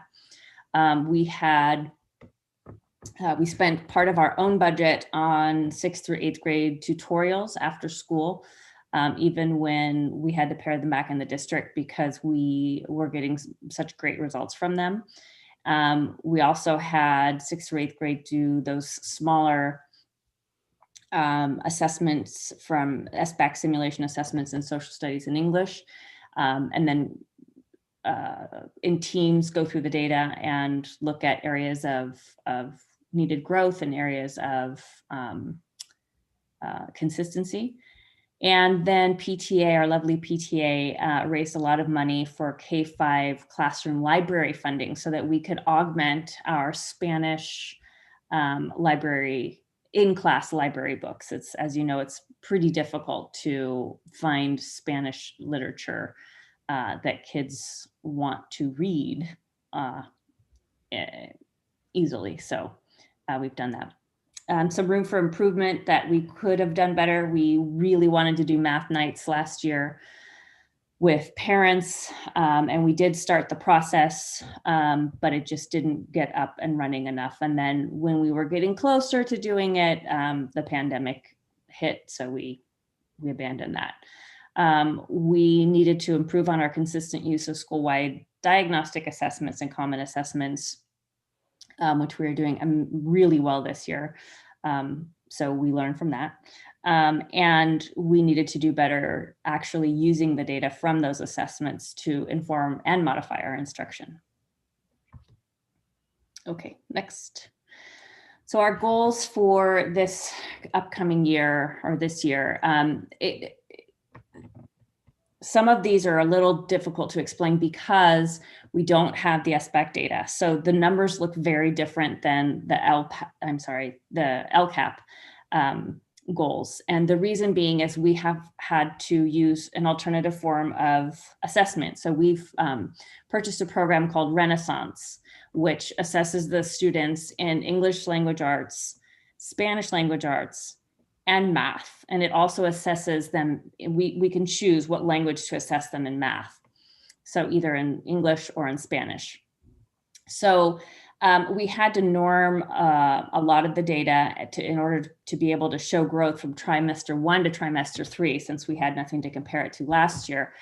And the issue with Renaissance and any other program that we have at this point in time is that because we are assessing our students in Spanish, there's no normed data in Spanish that is normed to the Spanish SBAC, partially because we've only done the pilot program of the Spanish SBAC, and the other reason is because we didn't take the SBAC last year. So the Spanish numbers look a lot higher than we would anticipate them to be, and the reason why is because of that issue with the norming. So you can see that there's an English growth rate from try 1 to try 3 of about 30%, and in Spanish it's lower, and the reason why it's lower is because of that norming issue. And then the same thing holds true for math in 7th and 8th grade versus 3rd through 6th. As you see, 3rd through 6th, right now 63.7% of our students are showing as meeting or exceeding standards. We know that that's too high based on previous years of data, but it's again because this program is in Spanish and it's not one-to-one normed with SBAC in Spanish. So the growth there is less than what you see above in English. And the 35.5% to 42%, that is along the lines of what we have seen in the past and what we have considered appropriate growth. We are expecting a little bit less growth this year due to the fact that we're all in distance learning. And then English language development, we had a little bit to compare to last year because of the LPAC. So we are foreseeing a small level of growth from last year to this year on the LPAC. Again, smaller than anticipated due to the fact that our students are on distance learning. And I believe that's it.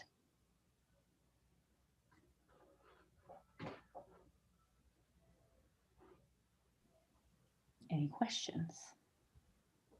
I do have a question. Yep. Hi, Sharon. Nice to see you. Hi, good to see you. This is just really out of curiosity, but I was wondering how parents who only speak Spanish, how do they get information and resources to support their child? You mean in general or specifically about one of in the online learning or distance learning? Because I can imagine that would be challenging to all of a sudden pivot to this like online, distance learning. I would actually say it's probably the opposite, where the parents that don't speak Spanish are at the disadvantage, because most of the resources from the classes, everything's in Spanish. So I would say at this point right now, we're having more parents who are English speaking telling us they're having a hard time understanding where they're supposed to go and what they're supposed to do. But for any parent looking for resources and help in either one of our languages, we have a pretty hefty website. We have, all of our teacher, well, not all, but the majority of the teachers are bilingual, as are the office staff. We have a parent platform called Blooms that teachers, if they can't speak Spanish, they can write a message in English and it translates it into Spanish, and vice versa. The parents can write it in Spanish and the teachers can get it and it translates it for them into English. I think we're very blessed at Cali because there are so many bilingual people that we always have someone that can intervene and help, whether it be in translations or looking for resources in one of the other languages. However, whatever we push out in both languages. And we're very cognizant of the fact that we need to be able to respond to parents in English and in Spanish always. I don't know if that's specifically what you wanted to hear. I mean, it's pretty broad, but. Right. I was just, I've been speaking with different people, parents and educators over time, just wondering, like what happens if you're at home with your child and you can't figure out how something works online, sort of like, where do you go? Well, I push out a lot of communication as a principal, and if it has to do with technology, we have 2 people identified specifically from Cali that speak Spanish that can help, and parents should be very well aware of that. Okay, great. Thank you. You're welcome. Any other questions, Trustee Heights? Yeah, it's not necessarily directly pertaining to your SIPSA, but I'm curious. I know that a friend of mine that I work with has an incoming kindergartner in another district, and they've been doing registrations and tours and things like that. Has Callie, or maybe Lisa could even mention about what Maddie is doing for Windsor Unified and their kindergarten, not initiations, but tours, I guess you could call it, or registration time? I can speak to Callie. We will be pushing out information very soon. In fact, you'll see it on the marquee in the Windsor Town Green. Registration will start in January, and we will be doing everything virtually. So we've already filmed a virtual school tour, and we have 2 informational meetings before parents have to register that they are highly encouraged to attend. So this year we're doing it all virtual, and then having parents take mini quizzes and enter their information so that we know who did attend, because it's part of our point system in order to be admitted to the school. So we have quite a lot of stuff that will be up and coming in January and February. And will parents find that, potential parents, new TK or kindergarten parents, will they find that on the district website, or do they come by the school and ask for something, or what's the best way? Well, for Callie, I would say go to our website. So yes, go to the district website and then click on Callie, and then we will be also advertising or pushing information out through the town of Windsor. Thank you very much. And then for Maddie, Eric, I haven't spoken specifically to Julie, but I can tell you that it will be virtual, whatever it is they do, minus the points that Sharon talked about, because we don't need to do that. that piece of it for Maddie and the lottery system. All right, are we ready to move on to Windsor Middle? I think so. Okay, Mr. Williams, are you ready? I am ready. All righty, let me share. Okay, whenever you're ready. All right, thank you. Good evening, President Ahmad, trustees, Superintendent Decker, and Cabinet. Thank you for having me on tonight. Before I get going, I want to wish a happy Athletic Directors Day to Trustee Heights. It is a religious holiday in the Williams household. And also I want to thank Trustee Adams for taking us on again as our liaison. I just want you to know that when Rich was our liaison, we were working on him writing a check for new wrestling mats. So we'll talk, Bill. I'll get a cooking hat and get into the cooking spaces for culinary, you bet. You notice I didn't sign back up real quick. All right, Lisa, if you could go ahead and go to the next slide. So looking at our 1920 evaluation, our goals were to improve achievement in mathematics and English language arts, improve our reclassification rate, and reduce our suspension rate were our goals. Go ahead and go to the next slide, please. So as we all know, because we did not have our final SBAC data, we weren't able to use that data to judge whether or not our goals were fully implemented. So I'm going to go ahead and say that we did awesome. All right, go ahead and click next. So why did we do awesome? Well, let's talk about that. So some of the strategies that were particularly effective for us is along with everyone else in the district, we used our iReady testing to do universal screening. We used it to pick who should go into our support classes, who should go into our advanced classes, as just one of many different metrics that we use, but it was something that every student took, and it was easy to be able to identify how to provide a student what they need, whether it was intervention or enrichment. We used our program called Dean's List, which we used every period, every day as part of our positive behavior intervention support program, where we're giving students positive points for behaviors we want to encourage and negative points for behaviors that we want to discourage. And it's also how we ran our Flex program, where teachers could make referrals for students to provide that timely targeted intervention. And then we really focused on using restorative practices in lieu of suspension. And I can announce that, yes, last year we had the lowest suspension rate up until this year, where I think we've only had one in the entire semester. So it'll be very hard to beat that suspension rate going forward. Looking at our end of the year data as evidence, what was ineffective? Well, as I said, we don't have end of the year evidence, so it's really hard to make an actual determination. You can go ahead and go to the next slide, please. So here's the big one where we say everything we want to do. The point that I want to point out is that we did administer the iReady test in fall, but we only had an 85% participation rate. And we would really want to see a 95% or better participation rate in order to establish a baseline, because looking at the students that didn't take the test in fall, these were not the students that were necessarily scoring in yellow or green. These were the students that were scoring in red. So really what we'd have to ascertain based on this data was that 10% of students that were not included in our scores most likely would have increased the number of students falling in red, representing students that are 2 or more grade levels below.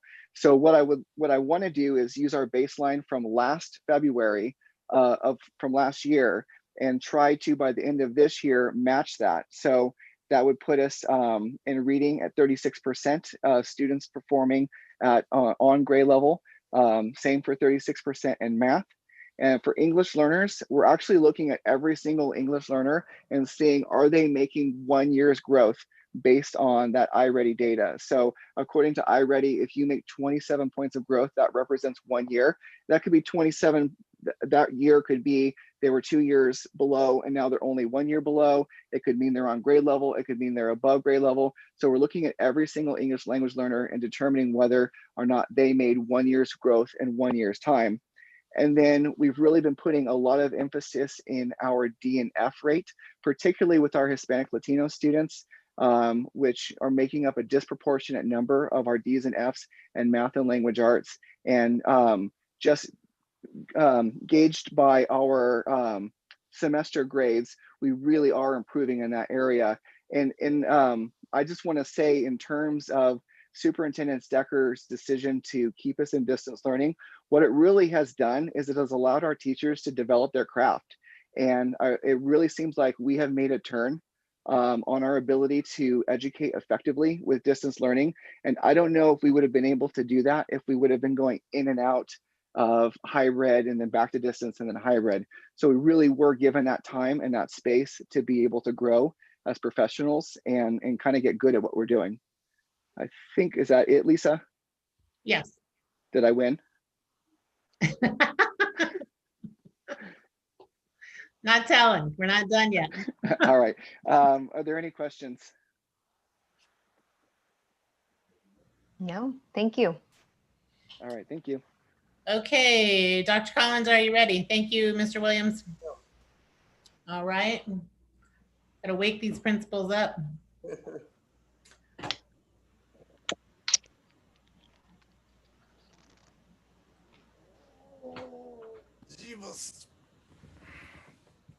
Oh.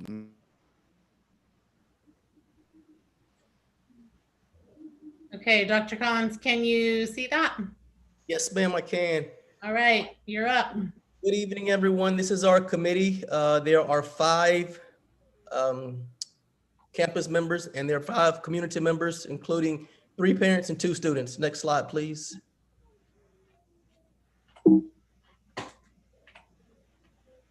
There were 2 goals we had last year. The first goal was that we would focus on data-driven decision-making through the identification, administration, and analysis of common assessments administered.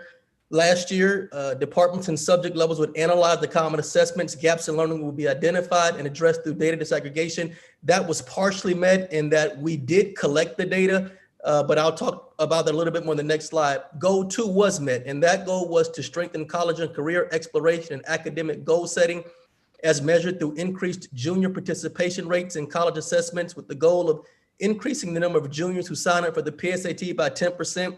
That goal was met. Not only was it met, I do want to say and brag, we've already talked about it, but we had 3 students that were commended and 1 person was a semifinalist on the PSAT. Very proud of that. Next slide, please.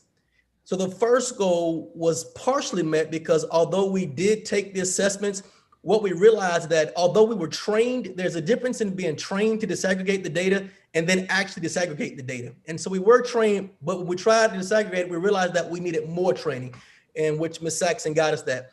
Goal 2, 19% more juniors did take the PSAT than the previous years. And again, 3 were commended. Next slide, please.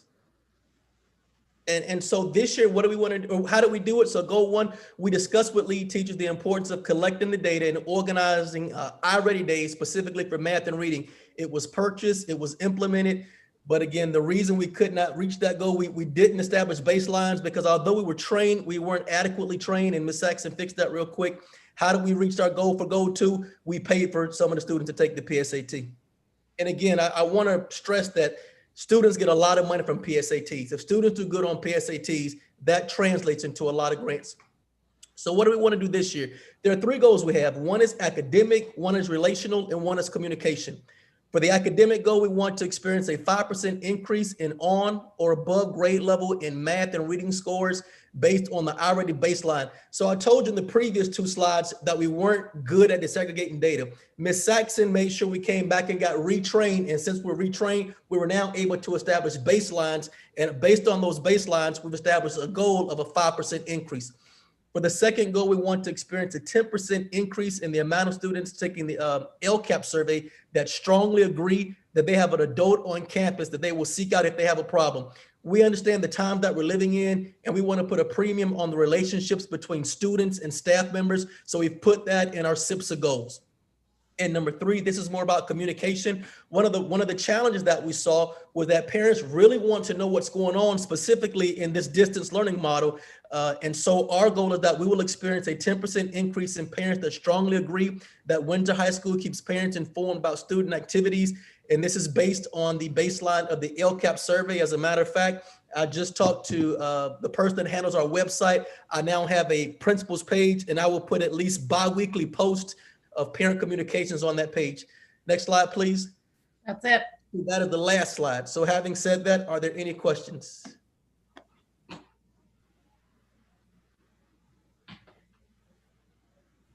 Yes, sir. I had one. You said that to help some of the students increase taking the PSAT, some of the folks who couldn't afford it, you said that we paid for it. Is we meaning the school district, or somebody donate some money, or who did it? Didn't those come from campus funds? So the PSAT 8-9, Windsor High School funded, and the PSAT, which is typically what 11th graders take. The PSAT 10 was identified through stakeholder engagement. And so that is district funded, and we assess all 10th graders on the PSAT 10 to have another measure, since they don't assess and take SBAC in that year.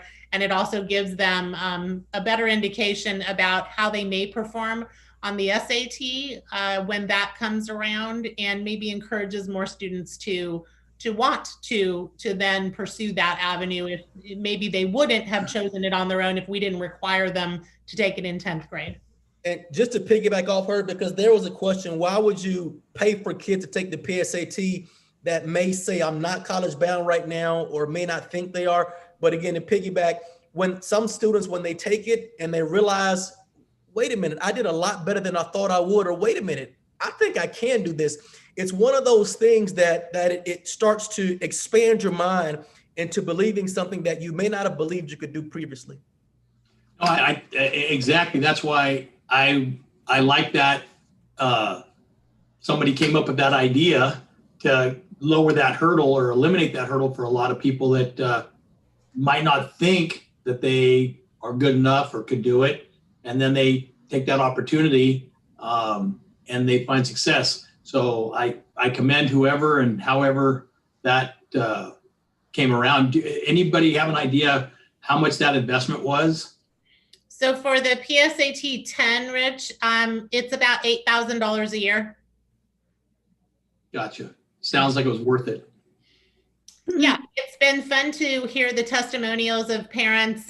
One that I always love to share is a parent had two students go through the high school. The two girls, the younger sister always had the perception that the older sister was the smart one, and she wasn't. And when 10th grade came around, she had to take the PSAT 10 because that was when we started requiring it, and otherwise wouldn't have. And the end of the story is that she outscored her older sister, on the PSAT 10, and she is a freshman at a university this year. Wow, that's amazing. Yeah. I have a question, and I just want to say, please forgive me because I'm just learning. But what is SBAC? So that's the Smarter Balance Assessment, Molinali, and that is the new standardized test that all students in California take in grades 3 through 8 and 11 in English language arts and in math. And then they also are now taking the CAST, which is the Spanish test, or excuse me, the science test. I don't know where that came from. And that began last year. Well, this year. No, the CAST started last year. Okay. 2 years ago, actually. Yeah. So okay, I think the story that I'm hearing tonight is that this test wasn't administered as much because of distance learning. Is that correct?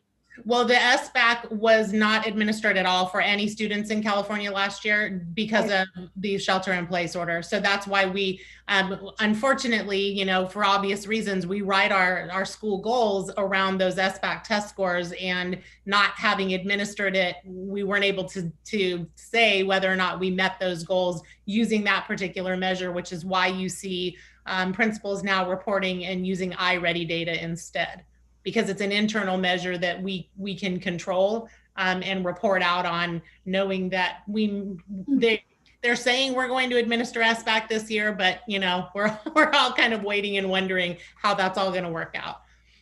Okay, thank you. I just want to say I'm so impressed with the stories that you just shared. So thank you. Yeah, you bet. If I could just, Melanoli, I may not get another chance. When Steph and I first got on the board last 2 years ago, there are so many acronyms in the world of schools. So don't try and memorize them all, because right when you think you got them, they will change them on you. Yeah, all of them. So yes.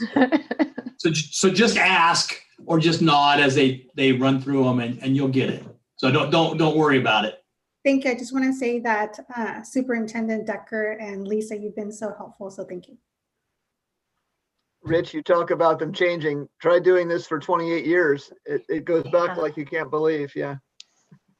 And that's a good warning that you gave, Rich. So Malinali, when we get going with LCAP Core Committee, past superintendents, and I'm sure Jeremy will take pleasure in this as well, tend to zing me when I get acronym crazy. So they stop me and go, what does that mean? And so I invite you to do the same, because I can get on a roll sometimes with the acronyms in ed lingo and lose people. Eric, you've been teaching long enough. Have the acronyms come back around to their original meaning? No, they changed. Yeah. Okay, well, thank you. Any more questions for Dr. Collins, Windsor High School? No. Okay, thank you so much. I think we're moving on. Thank you, Dr. Collins.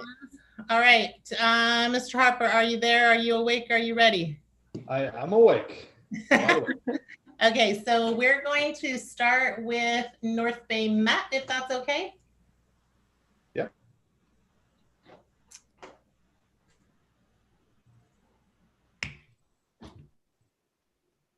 Are you ready? And can you see that? Are you there, Forrest? I don't see it. Do you see it? Oh, there you go. Okay. North Bay Met Academy, here's our school site council. We skip past that. All right. These are goals we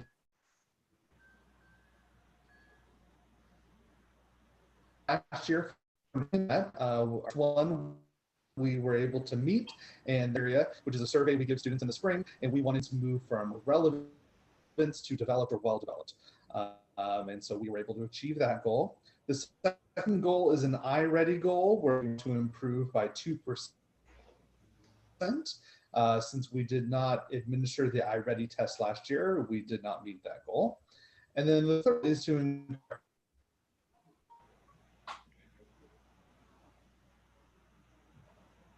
Hey, Forrest, you're cutting in and out on your audio. Attendance by 1%, and we were able to meet that goal. Forrest? Yeah. You're cutting in and out on your audio. I don't know if it's a speaker issue, but I just wanted to make you aware. Okay, let me go into a different room. Okay. Okay. So this is our first slide with the big picture learning 10 expectations. This is a survey that we give students in the spring. Our goal was to move up in 3% from relevance to developed or well-developed. And so we were able to achieve that goal. Our second goal was an iReady goal, which was to have 10 or 2% higher from students who took the iReady assessment at the beginning of the year to the end of the year. We did not achieve that goal because we did not take the iReady assessment at the end of the year. And then number 3 is increase our average daily attendance by 1% from 65 to 66%, and we're able to meet that goal. Next slide. So in terms of what was fully implemented, goals 1 and 3 were fully implemented. 75% of the students surveyed reported themselves as developed, which is great because every year we've gotten better and better at this. And so this last year was North Bay Met's 3rd year as a school, and every year we've seen growth with that. And that's really good because we've been really working on students and working on big picture and getting trained better, and students are getting more and more into it. And it's really, really awesome. Also, our attendance rate was very good last year as well. What wasn't fully implemented, well, that was goal 2 with the iReady because we didn't administer that.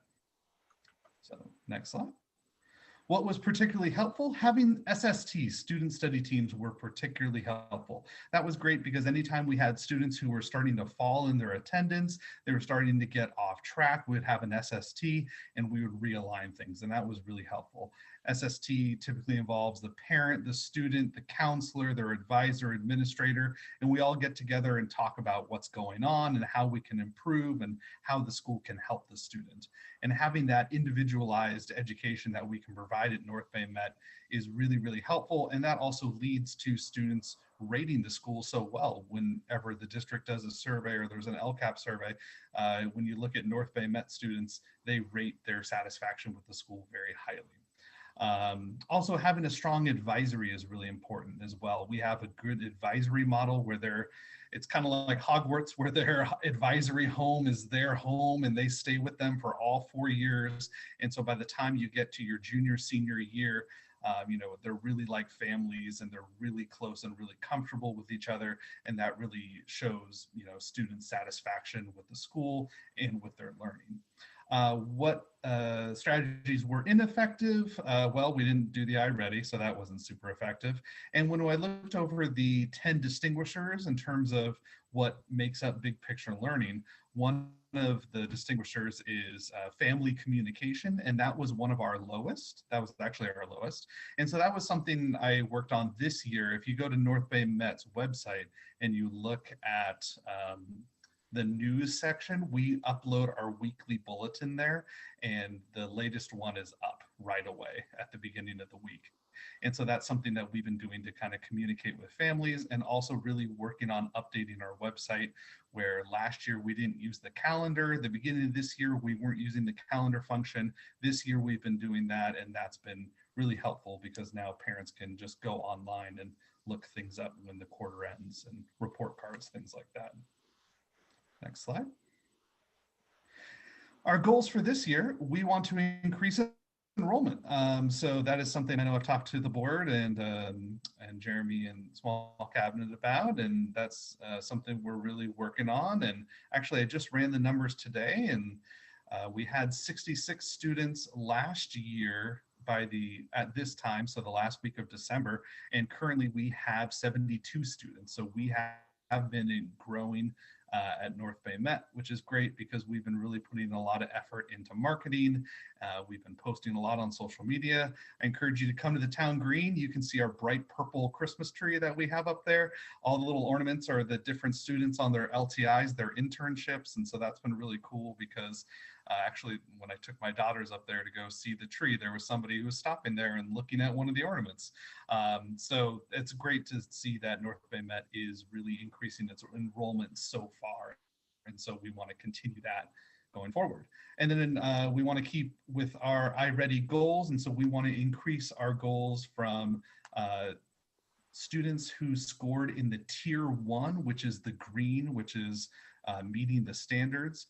Only 6% were scored in math at North Bay Met, 23% in reading, and we're hoping to increase that this year from 6 to 10% at end of year. That's what that acronym stands for. And then for reading to go from 23% to 30% by the end of the year. And that's my presentation.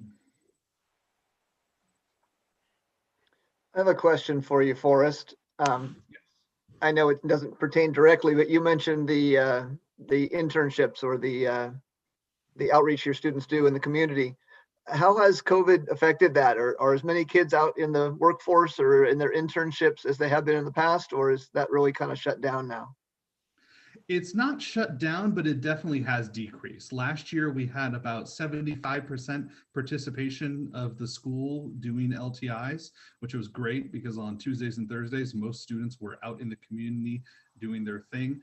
Right now, we're at about 33%. So that is less than we would like to be. Our goal is to have 100% of our students having an LTI.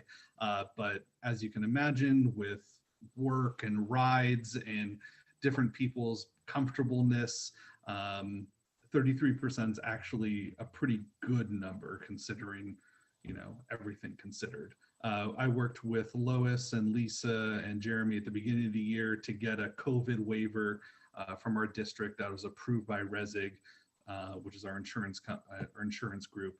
And so students are able to still do their LTIs.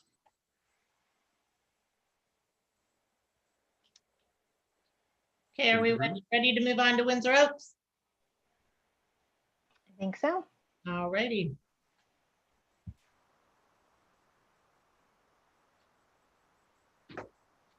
Okay. Right. Windsor Oaks Academy. We have a joint school site council because we have under 300 students combined school. So those are the same names as North Bay Met. Next slide. So here were our goals. We wanted to increase our ADA, our average daily attendance, by 0.5%, so 70% to 70.5. We were able to meet that. Goal number 2, now that Windsor Oaks Academy has become a big picture learning school, they are taking on a lot of the aspects of what it is to be big picture learning, and that means doing an LTI, a learning through interest, or an internship. So last year we said that 80% of the 12th grade students who are enrolled in the school for at least a semester will attend one job shadow experience or one informational interview no later than the last day of the school semester 1 or second semester. That was not met because unfortunately everything kind of got shut down with COVID second semester last year. And then we wanted to increase graduation by 5%, going from 40% to 45%, and we were able to meet that goal. Next slide. So what goals were fully implemented? 1 and 3 were fully implemented. Our attendance record was very good, and actually during distance learning, our attendance really improved, which was interesting.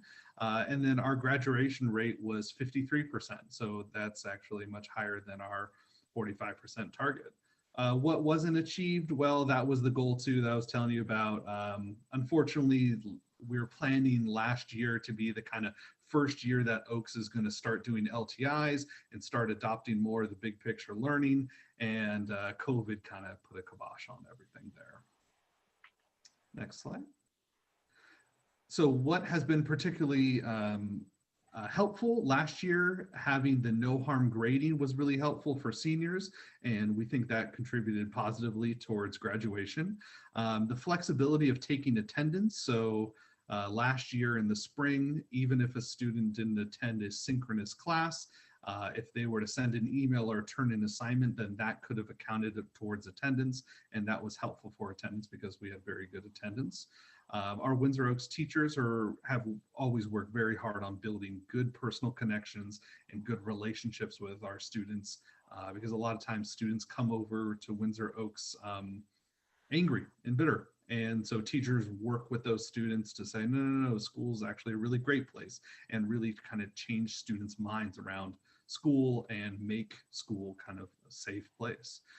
Teachers have really reported a difference in students' willingness to work because they build those strong relationships. And then what wasn't super effective? Well, the LTIs weren't because we couldn't go on them. And it's also difficult to make that culture change. You know, last year was kind of the first year that Oaks was going to start to become big picture learning. And that's a pretty big culture change. And it's kind of hard to make that change, especially with big picture learning. We have a kick in every Monday, a kick out every Friday, where we play games as staff and students, and you know, we really try to build this positive culture, and that's a lot harder to do when it's a Zoom, where it's, hey, do you want to play another Kahoot game? You know, it's kind of like, we can do more fun activities in person. Next slide. Okay, our goals for this year is to further increase our attendance rate. We kept on the LTI and the Leaving to Learn. So the Leaving to Learn is, instead of an internship where you're going every Tuesday and Thursday, a Leaving to Learn is where we basically do a field trip and we go to different places. We have a deal with Sonoma Raceway where we go there every single year. We're hoping to go there again this year. And so they take us every year. They're great partners, and we have just a lot of connections in our community, a lot of mentors. And now that, you know, MET is in its 4th, 5th year, we have a lot of people who are former mentors, but still love the school, love the philosophy, and just the list of businesses that we worked with have really grown. And we have a lot of new businesses that we're working with this year. And so it's really great to be able to have a long list of people that we can you know, have connections with. And once again, if you were to come see our Christmas tree in the town green, we have a list of businesses that we're thanking them for all their work for taking students on as mentees. And then we also want to increase our graduation rate. It's a pretty big jump from 45% to 60%, but that's something that we have a brand new teacher at Windsor Oaks, and she's doing a phenomenal job. She's doing a really, really, really great job. And so I think that is a possibility that we can reach up that, adding, graduating another 15%. And that's my presentation. All right, any Windsor Oaks questions? I don't see any. Thank you very much, Mr. Harper. Thank you. All right, seeing no further discussion, do I have a motion to approve the SIPSAs for the schools that we just, for all of the schools that we just heard from? This is Trustee Adams. I would so move. If we get a second, I want to give them the fair shot that I gave people 2 weeks ago. Think about it while you're thinking, maybe one, either or. What's one thing you'd like us to do that we're not doing? Or one thing you'd like us to stop doing that we're doing?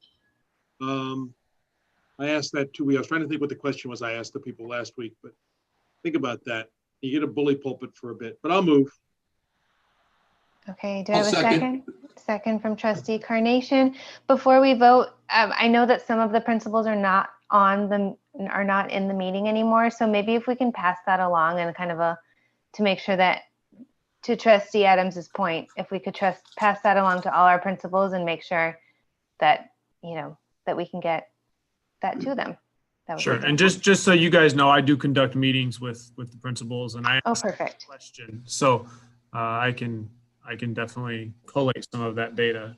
And great. One thing I'd recommend also, we did our reorganization an hour or two ago. And if you're a new liaison to one of your school sites, maybe send an email to the principal and introduce yourself and give them a welcome and ask them those questions maybe if you haven't seen them tonight. So it's a good way to do a little outreach, and they'll invite you to things in the future and you can know more about what's going on. Thank you. Great idea. All right, all in favor? Aye. Aye. Aye. Okay, 5-0. Motion carries. We move on now to, thank you very much. We'll move on from 9.2. Thanks for sticking around. And now we move on to 9.3. We are going to consider the approval of resolution 2021-07 regarding accounting of development fees for 2019 and 2020. CBO Lois Standring, go ahead. Sounds fascinating, right? It does. So we receive fees from anyone who wants to build a building, whether it's commercial or residential, in our district. We call those developer fees, and they are put aside in a separate fund meant to be used for purposes of expanding population of our district from whatever building is going on, and which is kind of tricky in the situation we're in because we have such a decline in our enrollment. But one of the no fault uses of this money has to do with portables. And so at this point, that's pretty much what we're using it for.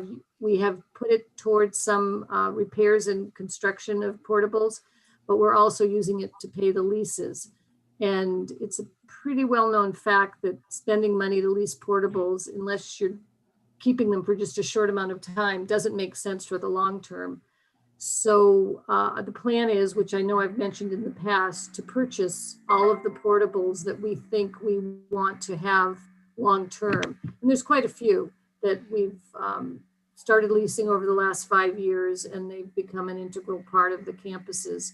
So we're starting that process, and you should be seeing in the next few months a proposal of using a big chunk of the balance in this fund to get those portables to be our property rather than a lease property. And so our revenues for this fund have slowly been going up. Several years ago, it was almost at a dead stop zero, but it has been increasing. As you can see on the attachment to this item, last year we received $361,000 in new revenues, which is mostly made up of individuals, residential from private people. There has been over the last couple of years a little bit of developer development. That was mostly the homes down by Walmart, Home Depot. Is Walmart down there too? Yes. But other than that, it's pretty much people just adding on or buying individual lots and building. So this is a report that by law, by Ed Code, we need to present every year. So that is why I'm bringing it to you. Rich? Look, do you know the, I don't know exactly, but the Indian tribe, they're about to build a whole bunch of homes out on the west side. And I believe that part of the agreement was that they would pay all the normal fees, assessments and such. Have we received any funds from them yet on that development?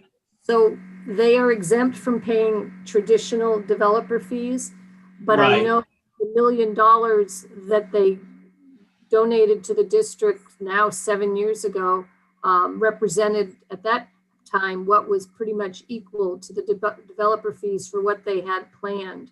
I don't know for a fact, but I believe in either you or Bill may know this better, that the current plans are larger than what they had originally planned.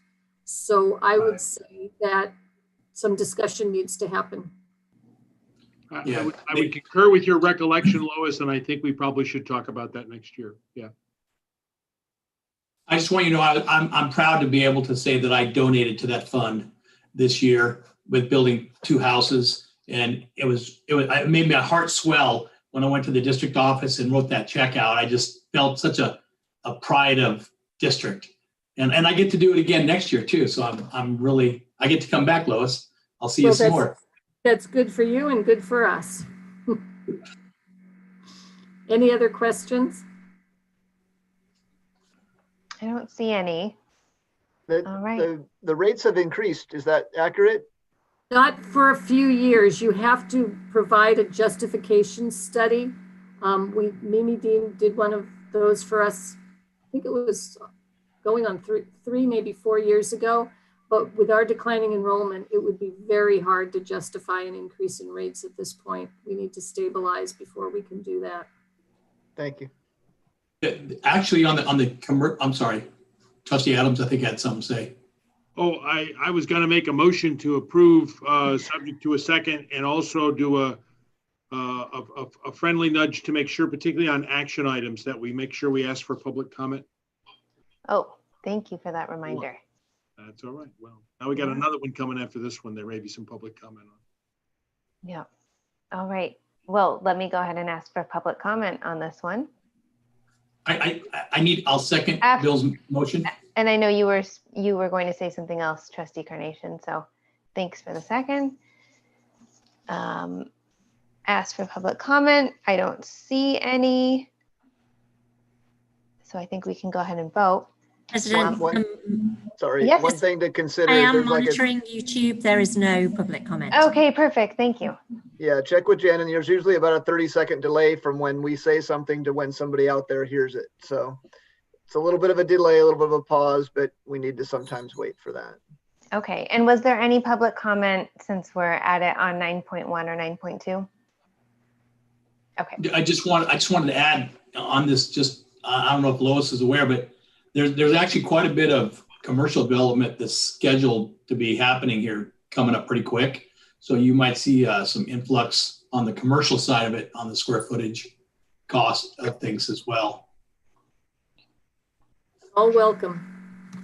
All right, I have a motion from Trustee Adams, a second from Trustee Carnation. All in favor? Aye. Aye. Aye. Aye. 5-0. This is a resolution. Yes, Jen? That's true. Do we need to do a roll call? Usually on a resolution, you would. Sorry, President Ahmad, Yes. Vice President Carnation, Yes. Trustee Adams, Yes. Trustee Heights, Yes. Trustee Lopez. Yes.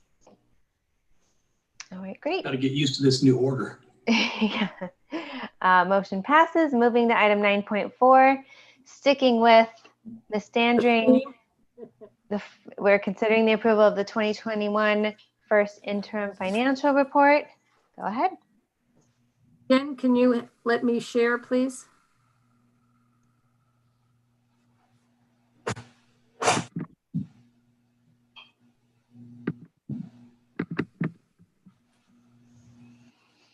Okay, now it's hiding. Let's see.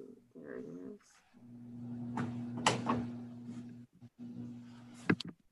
All right. Can people see that on the screen? Yes. Yeah. Okay.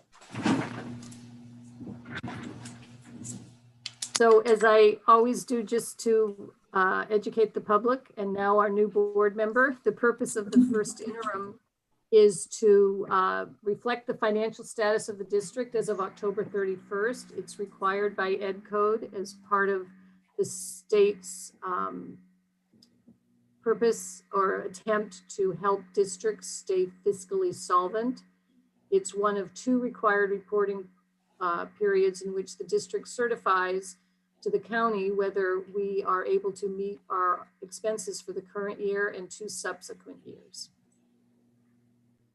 Oh, goodness, I'm very sensitive. All right, so I made a little change in this reporting. One, I'm trying to simplify so you don't have to look at so many numbers. And two, I think my belief, and I believe it's Jeremy's thoughts also, that we really need to focus on an unrestricted.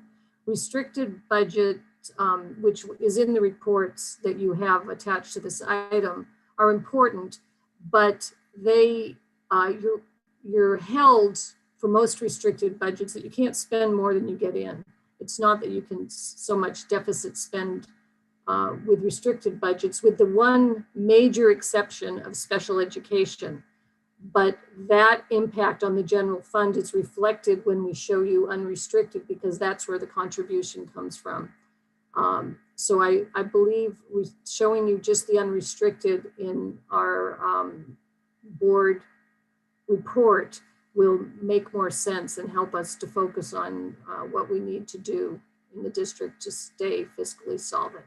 So what you have here are the numbers from the original budget. And if you recall, at the original budget, we had doom and gloom, and we were going to be cut 10%. And then when the state budget came in, which came in after our original budget was adopted, the news was much better, and that 10% had been taken away, and instead cash deferrals were the item of the day. So the difference between the revenues pretty much reflects that difference. And we talked about that at the 45-day revise. The only difference between this number is to do first interim after the Cal CBEDS number has been counted. I do a new cohort projection for enrollment in our schools. It's based on a 5-year history. And it was not good this time around. We were down from what we had projected we would be this year. So in that sense, the revenue is down also. Any questions on the revenue piece? And please remember, this is just unrestricted. If you're used to the 49 to 51 million, that's because that would include restricted. This is just unrestricted. Expenditures, they're down for several reasons. We're saving money because of COVID, that's part of it. But we also did, if you recall in previous years, we've done major cleanup, mostly at second interim, to make sure that salaries and benefits were really where they needed to be. Well, we did a really deep look at that at first interim and just cleaned up everything. And we know we're not going to be hiring anyone, any large amounts for the rest of the year. So that is reflected here. I will also say that as benefits go up, people are making changes at open enrollment, and our benefit costs are showing that, not hugely, but there is some decrease because of that. So we have really the best of both worlds when we're combining this or comparing this original budget to projected year. Revenues have gone up and expenses have gone down. So instead of the 1.1 excess that we showed at the beginning with adopted budget, we have a $5.3 million excess, which puts us in a good spot for the things that are to come. Now, other sources, what that is a combination. The two big players in that number are the charge from Cali, which is a positive number for the district, offset by the contribution to special education. So that, and those numbers aren't that different other than the charge from Cali. We increased because once the books were closed, we saw that the number was going up. So that's why the negativity of the other source has gone down because of the change in the Cali charge. So, Lois, is there on our revenues, is the reason why they've gone up, is that because we're in that hold harmless? It's because the 10%, well, that's part, actually is part of it, Rich. Although we're always in a situation where we get to use last year's ADA. That's just the standard. We either use the current year or last year's, whichever is higher. So it's really no different this year than it would be in a normal time. But the bigger difference is that the state, the first number reflects a 10% reduction in revenue, which didn't happen in the state budget. So we could. Gotcha. Thank you. So when you look at the net increase or decrease, you can see that it was projected to be a huge deficit of $4 million, but instead it's a positive number of 323,000. So overall, we are looking at, for this year only, a projected ending unrestricted fund balance of $9.6 million. So that is good news, considering that we have declining enrollment, and as you will see in the future, in the next couple of slides, the MY in the multi-year projection, that our revenues are going to fall off a cliff a little bit in the third year out. Can I move to the next slide? Any more questions? I can't see you all, so please just speak up. I think we're ready. I had a quick question about the other sources. That almost 5 million, is that almost all special ed encroachment on the general fund? It's the special ed encroachment is about 7 million, and then it's offset by the money that Cali brings to us as a charge for all of our overhead services. Okay, thank you. You're welcome.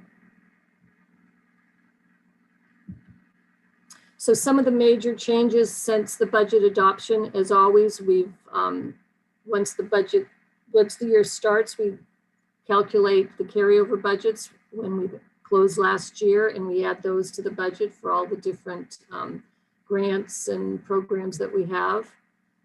As you can see, the annual charge increased by quite a bit, and I'll be talking about that a little bit more. I don't have a specific slide on Cali, but I guess I'll mention it here that this helps the district, but it's a huge impact to Cali.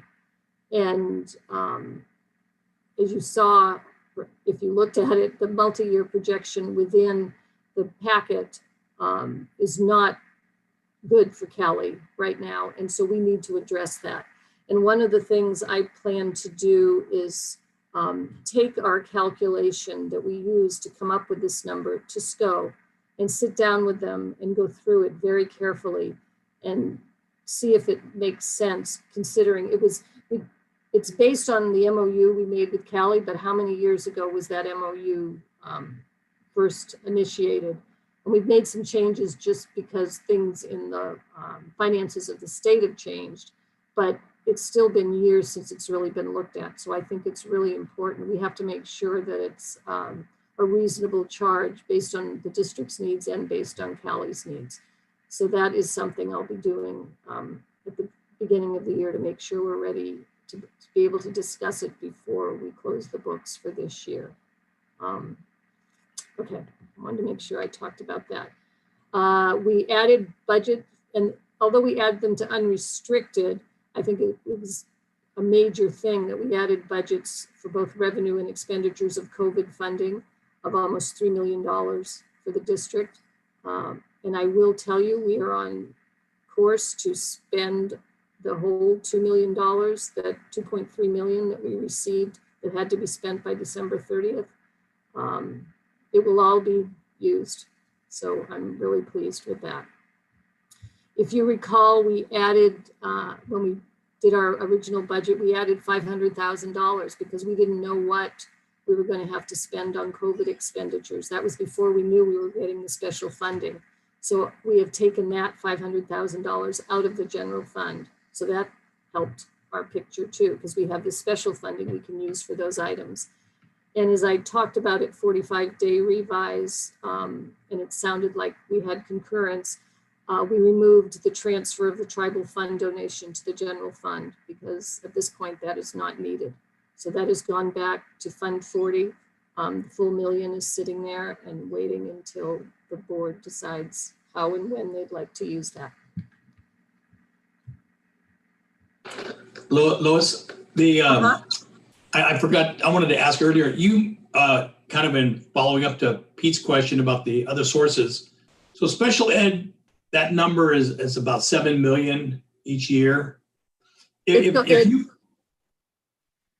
the most it's ever been. It's been as low as 5.5 a few years ago, and it's slowly creeping up. If you could, I don't expect you to know that tonight or whatever, but if you could, in the next month or so, and then get it out to the board members or whatever, I'm curious as to how many students that serves. So just for example, so we get ADA on each one of those students, but we also have that special ed cost. I'm curious as to what that difference is, the differential. And I don't expect you to have it tonight, but if you could take a look at it, I mean, do we have, 30 students, 50 students, 100 students?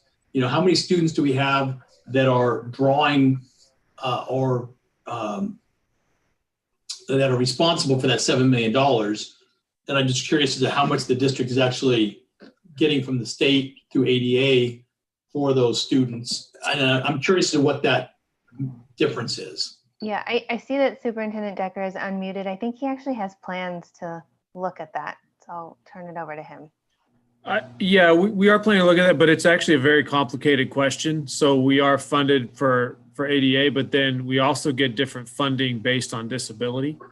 And so it's a lot more complicated than I think what you're hoping for, Trustee Carnation.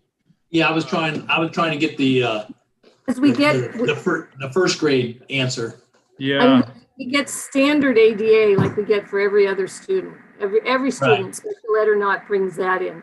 And that's not really included in this calculation. What is included in this calculation are all the costs for special ed students, which is mainly staff, but it includes admin, special ed admin. It includes the cost for non-public schools, materials, any of those things. And then that is off, all of those costs are offset by the special funding we get. So the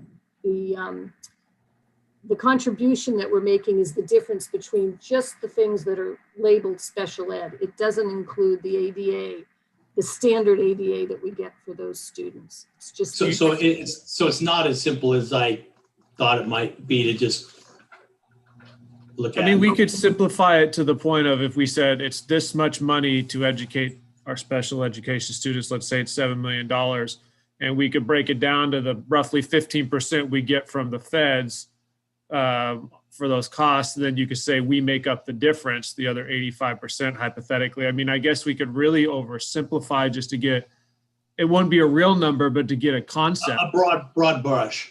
I mean, maybe something like that, Lois, could work. Yes, and I just want to make it, I think I want to emphasize, because Rich, you talked about the ADA. The standard ADA we get for these children, I think is more meant to go, because they don't just have special ed costs in their education. There are other costs too. I mean, the regular ed costs, the special ed is above and beyond that basic special ed or the basic educational cost. So I think we really put the regular ADA out of the picture, because that's supposed to just create the basics. And yes, I could give you more detail about what makes up the numbers of both the revenue side, because it is interesting. Certain disabilities get a big chunk, not a big, that's nothing. It's like 15,000 difference though, based on disability. Oh yeah, we get close to $18,000 per student for the higher disabilities. And I know our president-elect has stated he intends to increase special ed funding to school districts. We'll see if that happens. But it's a huge deal to us. So I'd be happy to get more details. And what's interesting, just because I have to say, because you asked the question, is it's all based on what the primary disability is. Oftentimes you will have a student with 4 disabilities, but they're secondary. And if one's primary, it means $15,000 more for that student if it's a certain disability.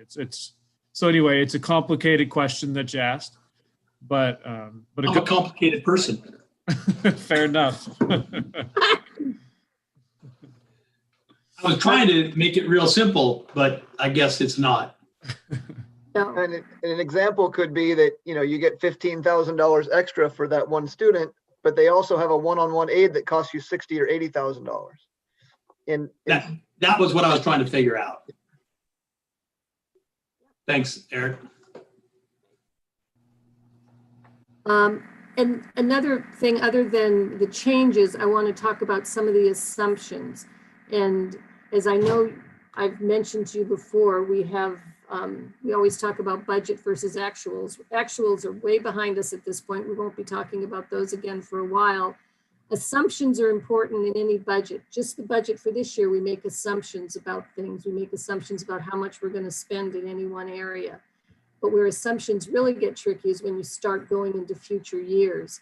And the numbers for future years are totally based on assumptions, because we don't know the reality at this point. So some of the big ones that we thought about and put into this first interim report are, right now, it looks like we're going to save about $250,000 this year, because there is not opportunity for teachers to do all the extra hourly type work that they do in a normal year, plus substitute costs. We just aren't paying subs right now. So we're going to be saving about $250,000, but for future years, I couldn't just copy the costs from this year into future years. So we added $250,000 to each of the future years, because we're expecting those costs to come back. We've assumed, due to our declining enrollment, that we will be reducing certificated staff by 5 in each of the future years. Hopefully that will all come from retirements or resignations. And this is my personal favorite. Golden Handshake will finally be paid off this year for all the previous years that cost hundreds of thousands of dollars for the district, because with increasing STRS rates, it no longer was it didn't pencil out for the district in savings. to offer golden handshakes, but it takes 8 years to pay them off. And we will be making our last payment in this year. So that's about $100,000 savings each year. It had whittled down to about 100,000 from a high of, I think, some years we were paying $500,000 when I first came to this district. We're assuming health benefits will increase by 5% each year. And naturally, the COVID relief funding has been removed from subsequent years. We, at this point, don't expect to be getting that again. But if we do, we'll add it back. Okay, on to the multi-year projection. Again, just unrestricted to keep things consistent and help you see how it all moves forward. So I had talked about the cliff with revenue. You can see in this top line, the third year out, there's our cliff. We have a hold harmless that the way it works, we're okay for this year and next. But then in the third year out, and because we're going down each year, we finally hit where we have to pay the piper and our revenue is impacted by the declining enrollment. So that's a huge drop, and naturally, even assuming 5 teachers, less 5 teachers, which it may need to be more depending on what enrollment really is, but at this point, the assumption is 5. But expenses keep going up. There's step and column for the remaining teachers. There's PERS is going up tremendously. There is a slight STRS increase, but not as much as the PERS. Health benefits, that 5% is in there. So you can see that we move from having a slight excess to having a huge deficit in the third year out, $3.2 million. Luckily, so we have some time to figure this out, and but our fund balance, because we've been cautious, is able to cover that. So even in our required reserve, this is sitting at 5% as the board has requested. And but our unassigned at the very bottom goes from 6.7 up a little bit to 7, but then down to 3.7 in the third year out, which with a deficit of 3.2, we would not be able to have our required reserve in the fourth year if nothing else changes, which of course we're going to make changes, so that won't be the case. Questions on this?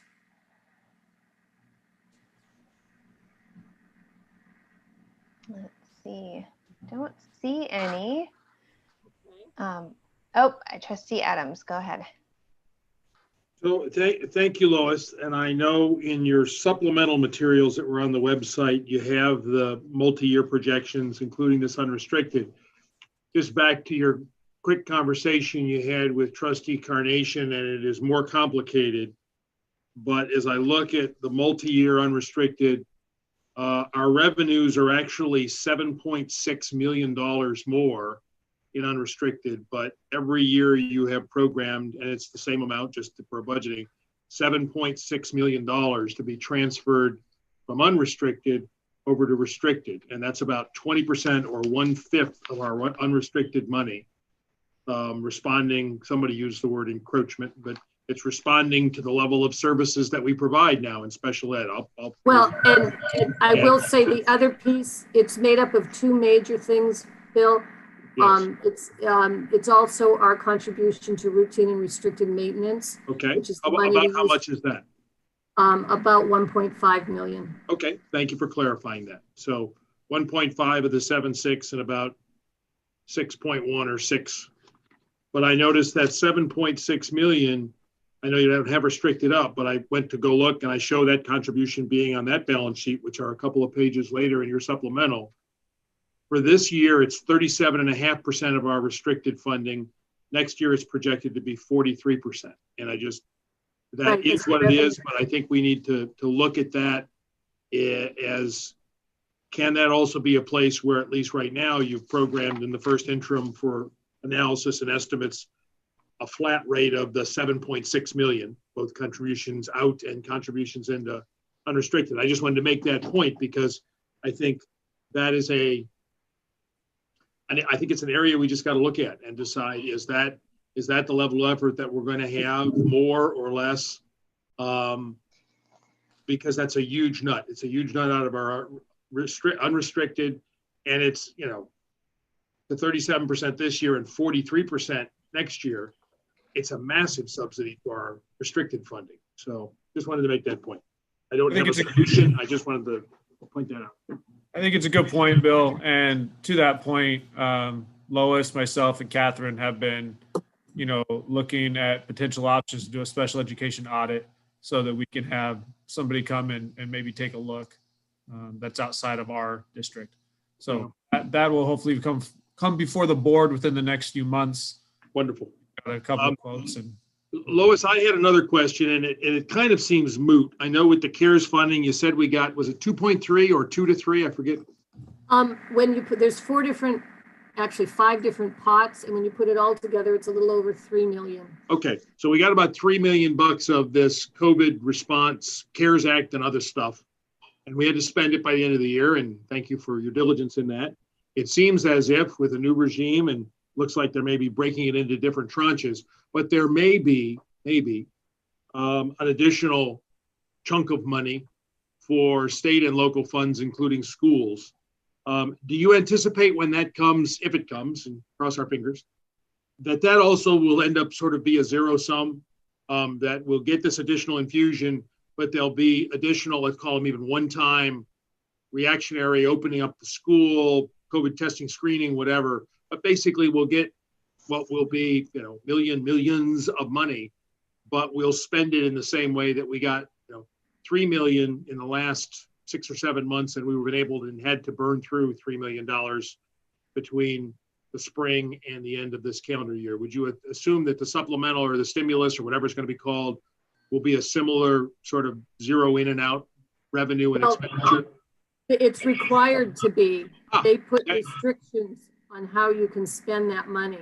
Okay. So we would have to find reasons. And I'd like to clarify, we have a total of 3 million, but only 2.3 was required to be spent by December. So we actually have about 150,000 right now that we can, it's a much longer spending time. So we can be much well, and I appreciate you clarifying that, because for people who are playing at home on TV, a significant portion of that 2.3 that we've spent went to not, you know, cleaning and reopening and wipes and masks and extra time for people to work 24/7 over the summer to figure out what we were doing, but also buying, for example, hardware devices so people could do distance learning. As I recall, there was something pretty darn close to $1 million went into distance learning technology and connection, which to me is, you know, it's not a one and done thing. It's you know, we're buying stuff. So I think that's important for us to clarify that message to the community when we get this money, sort of parsing out what are the 4 or 5 different categories that pandemic COVID additional supplemental infusions of money, which have to be spent relatively quickly on relatively specific things, kind of what we're spending them on. I think that's another message for you and Superintendent Decker to make sure we're on track of as we roll out with predictions of what next year looks like, just occasionally reminding people of what sort of stewards we have been to spend this additional money. I think that's helpful. Yeah. Sure. I think, do we have another? Yeah, I think Trustee Carnation has a comment or a question. Yeah, and I'm Lois, thanks for putting this together. It's just a ton of work, and I'm surprised you have hair left, because it's amazing how many moving targets you have to corral all at once. Let me give you a chance at another question then. Is it possible to put, as our enrollment has been declining, I think you had in there that the about 5 FTEs were you were budgeting out through attrition or what have you. Is there a way that we could actually kind of correlate and say, hey, this is what our, not just our FTEs, but our entire payroll for the district was for our certain amount of enrollment, and then how have we done as our enrollment has gone down? Let's just say if we go back, I can't remember, I don't have the papers in front of me, I can't remember where I put them, but we looked at this, I want to say I remember 3 or 4 months ago, or maybe 6 months ago. it's, I can't keep time anymore with this COVID thing. It's just one big day. But would it be hard to kind of track our declining enrollment and then also our staffing from A to Z and how that's gone up or down or what have you, and what those costs are? And it's a simple question, but it may not be a simple procedure. I think the thing that I had mentioned before, and it certainly is doable, I think the hard part is making it, be sure you're comparing apples to apples, and that you're looking, because jobs change so much over the years that you have to make sure and plus funding sources. You get special funding, so you put in special jobs for a certain amount of time. You really kind of have to pull those out because that doesn't have anything to do with your basic, what are we doing for these kids? But certainly that is doable. And I think those special funding jobs, those are the ones that always kind of scare me, because the state may give us money for 3 or 4 or 5 years for a position, and the money for that position goes away, but the position is still here. And so if the state's giving us grant funds, then we would make that position temporary so that when the funds go away, the position goes away. I think a lot of is that how that works? That's how it works for certificated. Classified is different, but it's just a different process. But a lot of what the funds are that Lois is I think referring to are our supplemental funds, where we have coaches or things that are paid for out of those, and those are guaranteed. It's just how much changes on our unduplicated count. I guess when I'm looking at the 3 years, the multi-year, when I look at that 3 years, I'm kind of a reward. And when I know that I'm going broke, I tend to stop spending right away, and in my personal life. And so I want to, I'm just throwing this out there, and I don't want any nasty emails until after Christmas, but we really need to start focusing in on those numbers and what we can do sooner than later. The sooner we make, fix things, the better is the result, and the less we're going to have to do later. And so I'm looking forward to at the beginning of this next year, whatever, as we start doing our budgets and all those things, and we have our workshops, to start looking at those things. And those are the kind of correlations I'm going to want to try and look at and see how to do. And I'm willing to help however I can. I don't have the numbers, but we're going to have to do it as a district. And we are looking, I will tell you, as a district, we're really trying to be mindful and looking at every position. So I need to jump in really quickly because we're going to have to move to extend the meeting, and remind me how much time that buys us if we vote. Is it 15 minutes or 30 minutes? I don't know the board policy on this. I apologize. So I'm going to have to ask somebody who's been here long. How about We've always extended 15 minutes at a time, and usually not past 10 o'clock, but that could be amended. I don't think that's in stone. Okay. I think we're making our way through. Let's, do I have a motion for 15-minute extension to 9:45? It's so move. Second? Second, yes. All in favor? Aye. Aye. Okay, aye. Thank you, Trustee Ahmad. All right, I think Trustee Carnation is done. I think Trustee Lopez may have a comment, but I'm not sure. Sorry to put you on the spot. Yes, just something really quick. In regard to the last comment that we just heard, I just wanted to say that I think, and this is maybe just my opinion and sort of like looking into my own crystal ball, but I almost think that we need a new assessment in the new year, just because I really believe that the new administration is going to bring in new changes. So I think we almost have to like relook at all of this information, just because I'm confident in our new president and what changes that will bring. So this is in regard to the comment about worrying about the future, is that I think that we really need to make an assessment and have more information about what this new administration will bring. I I think that's a really good point because, as I've said, we're making assumptions here, and it's assumptions on what we know at the time we're creating this. And when you're looking at the third year out, it's rarely the way you look at it when it finally gets here. There's been so many things that have changed, sometimes to the good, sometimes to the bad. But one would hope that by the third year out, because the state did do better, I mean, probably not right now, but during the summer, it actually California brought in more revenue than they thought. We will be finding out in January when we go to the governor's budget conference what that means for next year's budget and possibly what it means as a bump up for this year's budget. So it could be that we get a little boost that way too. So you do never know. The hard part about those budget numbers, though, is that they rarely do ongoing monies. It's almost always a one-time fund, and you can't really plan on a one-time fund. That's frustrating for me. Same. Yeah.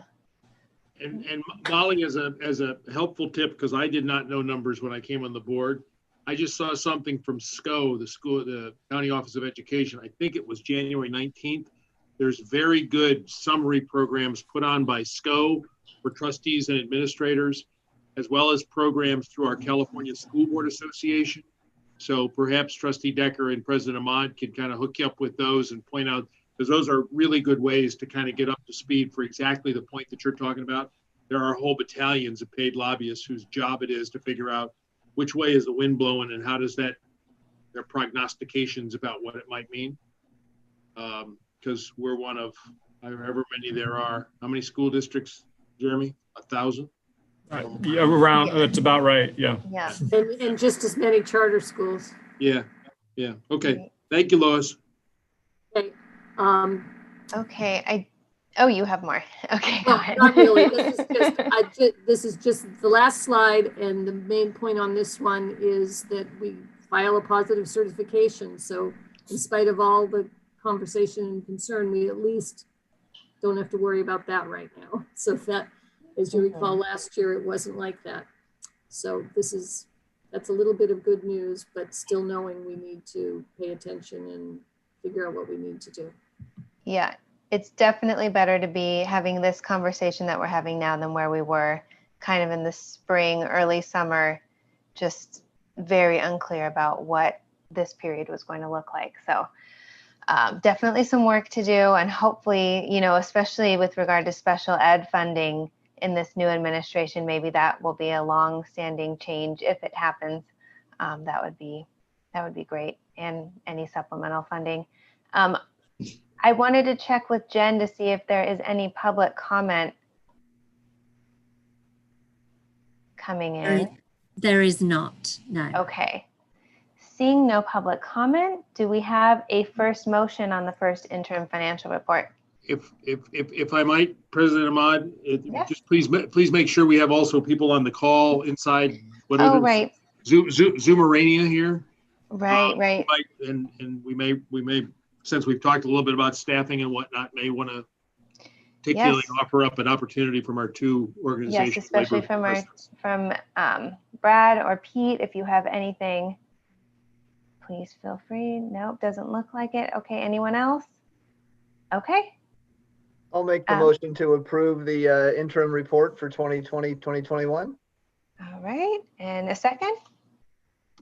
I'll second, because there's 3 yeses across the bottom. Well done, Stan. All right. All in favor? Aye. Aye. Aye. Opposed? Okay, I think it's 5-0. Okay. Thank you. Don't have to hear me anymore. All right, moving to item 9.5.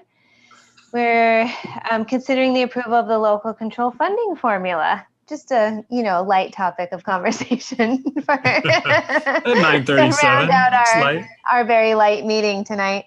And this is for the district and Cali, and I'll turn it over to Lisa Saxon. This will be quick, I promise. So as you may recall, a couple of years ago, the state came out with the budget overview for parents that looks a lot like a pie chart on top of the LCAP. That just is another visual way to understand all of the areas that the district receives revenue for that particular year under LCFF. So this year is no different. Typically, we do it in June when we adopt LCAP and the budget, but because it's the year that it is, SB 98 trailer language changed that due date to on or before December 15th. So kind of a little close, but we're here. It's still the 15th. And in conjunction with first interim. So that's what you have in front of you this evening. It requires your approval, and I'm happy to answer any questions if there are any. Are there any questions?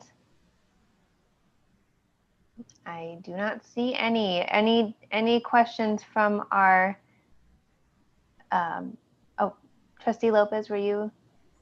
I don't know. Okay. So in my screen, Trustee Carnation like pointed up, and that's where Trustee Lopez is. I wasn't sure. on my screen, Trustee Adams is in the top right, Paul Lynn suite. Okay. Okay. Any other discussion from our meeting? Public comment on this item? I will just check to confirm. Nothing for public comment. Okay. Do I have a first motion?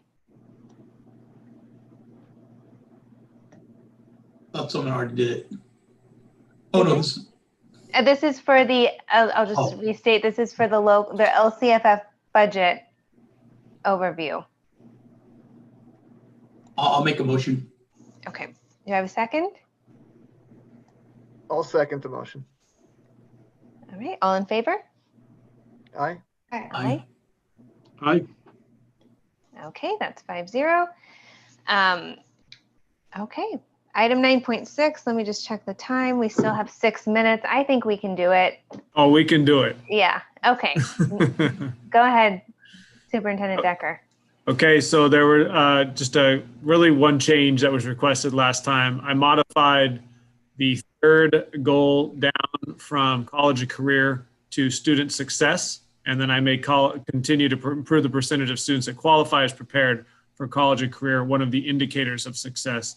I also know just from having a conversation that there may be an interest to modify the last goal from community to, what was Bill, help me out here. I know you had an idea. And I just liked all of them having 2 words. I was thinking community connections. If the board is okay with that, I would have you approve the goals with that change, and then we could operate with what we have in place. I'm good with that. Do we have any other discussion? Doesn't look like it. Broader discussion, public comment. Oh, Adam. So just so everybody else knows, we'll approve these today. We're rolling over them, and we'll take a little deeper dive, you think, when we talk about some governance issues at our meeting on January, what was it, 13th? 13th, yes. I think under the 19th, and we would revisit these and wrap around. Okay, I just wanted to. Under the guise of, I think, my evaluation, we talk about board goals and. Super, thank you. Okay. All right, first motion. I'll make a motion to approve as amended to add connections to community connections for alliteration purposes, since Superintendent Decker has taught English back in the day. Yeah. No. It has a nice ring to it. Do we have a second motion? I'll second it. Oh, go ahead. Oh, it's Trustee Lopez. Okay, all in favor? Aye. Aye. All right, 5-0. Moving on to section 10, routine information. Do we have response to board community requests? No, I think they were public comment, so. I know there've been some like fundraisers from the boosters and things like that. I don't have the date for Pizzeria in front of me and the different events that are happening, but please check with the local groups to support our community organizations that help us out. Okay. Item 10.2, board correspondence. There has been board correspondence, but the majority of it, I believe, was public comment and read today. Yep, I agree. Anything else? Doesn't look like it. Okay, 10.3 staff association reports. We have Brad Freeland here and Pete Stefanisco. Do we have a report from either of you? Just a quick one. We'll be voting on the hybrid learning MOU this week. So we're grateful to have some guidelines in place, and I don't anticipate any problems with that. Great news. Fantastic. Thank you, Pete. Thank you. And then nothing from CSEA tonight. Okay. 10.4 Superintendent's report. Anything else? I believe to add? I gave my report. Yeah. Okay. 10.5 unresolved policies. Yes. Yep. Yes, We've there got are. them. We've got them. Good. We check that off that Good item. solid report on that one. Okay. And 10.6 items of general interest. I have one just because I'm wearing the funniest hat. I just wanted to take a pause. We can go past 9:45 and thank everybody who's on this call and the parents who are at home and our students who are still trying to make the best of making their best. This has been hellacious. I remember the poor Queen of England, God love her, had a bad year with her family and she called it annus horribilis, which was Latin for the horrible year. This one's a pretty close second to that. And sometimes we go on sort of autopilot and not remember how bad. I mean, COVID is bad. Fires are bad. I remember Superintendent Decker was here, looked like it was going to go okay. Well, we weren't going to go to hybrid learning. And the very first day, you remember what happened, Jeremy? The power was out and we couldn't start school. That used to be a big deal. And that's an afterthought for 2020. It's true. I just wanted to remind us about that. And I've been thinking about saying, not to get a downer about this, but thank you so much to all of you who are educators. You know, we didn't have a shooting, thank heavens, that got our attention, but I would be remiss if I said there was a guy who got his head cut off in Paris teaching middle school history. And that's sort of the legacy, I think, that we need to remember. We're built on the shoulders of those, and we have, God love him, an educator in Trustee Heights on the board. But I just wanted to tell you thank you. As the second seniorist now trustee, we need to remember we got good people doing good work, and we're doing pretty darn well. And thank you all as you go into the holidays come Friday, because I don't know that I certainly say that enough. I know I drive Lois to distraction frequently with my questions and comments, but please take a step back, give each other hugs and give your family hugs, because what we're doing is good here and we're doing pretty darn well. And so thank you for that as amongst my colleagues and the staff and the teachers and Brad and Pete and everybody playing in TV land. And also for our 5,000 students. Just don't give up. This is going to pass. You know, we'll look back over it and say, oh, that was a couple of weird, but thank you to everybody. I mean, and I wish you the very best of holidays as we go into the new year. Thank you. Thank you. That was really lovely. Jenny? Yeah, can I just say something? Because this came in and it hasn't been passed along to you guys yet.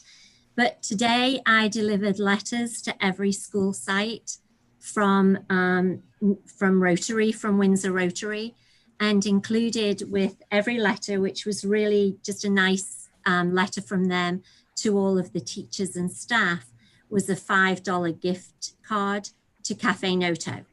And that was just their way of telling the teachers and, you know, the staff that they appreciated everything that they were doing. So great. Give the letter and a nice little, so that was a nice thing for me to be able to do today, and such a nice thing for Rotary to do to acknowledge our teachers. Very cool. I have one more item. This is from the Windsor Wellness Partnership. They have published a whole, I have it printed out, but a whole list of organizations and places that are providing food during this time for anyone experiencing food insecurity. And there's even, and I believe this is going to be sent out through the district if it hasn't already, but there's also this number, it's in English and Spanish, but you can actually text a number and with your zip code, and it will tell you when and where to come and pick up food. So that's a pretty cool feature. So that's going to be going out to families in English and Spanish. And, you know, our community always steps up, but it looks like we have a lot of resources to help those in need, which is awesome. Okay, any more items of general interest? Yes, Trustee Carnation. I just want to throw this out there, and if you guys could respond and give it to Jen Cox, who can forward it to me. One of my business associates called me the other day, and we were chatting a little bit, and he said, hey, he goes, every year I like to do something and donate some money to a family who's having some issues or needs or whatever. To make sure that their kids get some Christmas presents and whatever, and so on and so forth. He goes, and I've just been he said that he's been so busy that he hasn't had time to really search out somebody. And he asked me if I knew some folks. And I said, I got some different folks. I said, but we're gonna have a board meeting. And I said, and I'm gonna ask and see, because you guys are much more tied in with a lot of the, anyhow, if you know of a family who is down on their luck and is having some hard things going on right now, and they could use some funds to help make this holiday season better for their kids. If you know that family and know who it is, if you could just get their name to Jen and she can pass it on to me, or you can just email me directly and then I could get it to this person. They want to do it anonymously, so I don't know exactly how we could get that money to them. But if you guys are, aware of folks that if you can pass that on, so I can pass it on to this person. Again, he wants to stay anonymous, but they do it every year for somebody, and they don't have anybody to help this year, and they want to be able to still do that. So when we're offline, if you guys know some folks, that would be great. Awesome.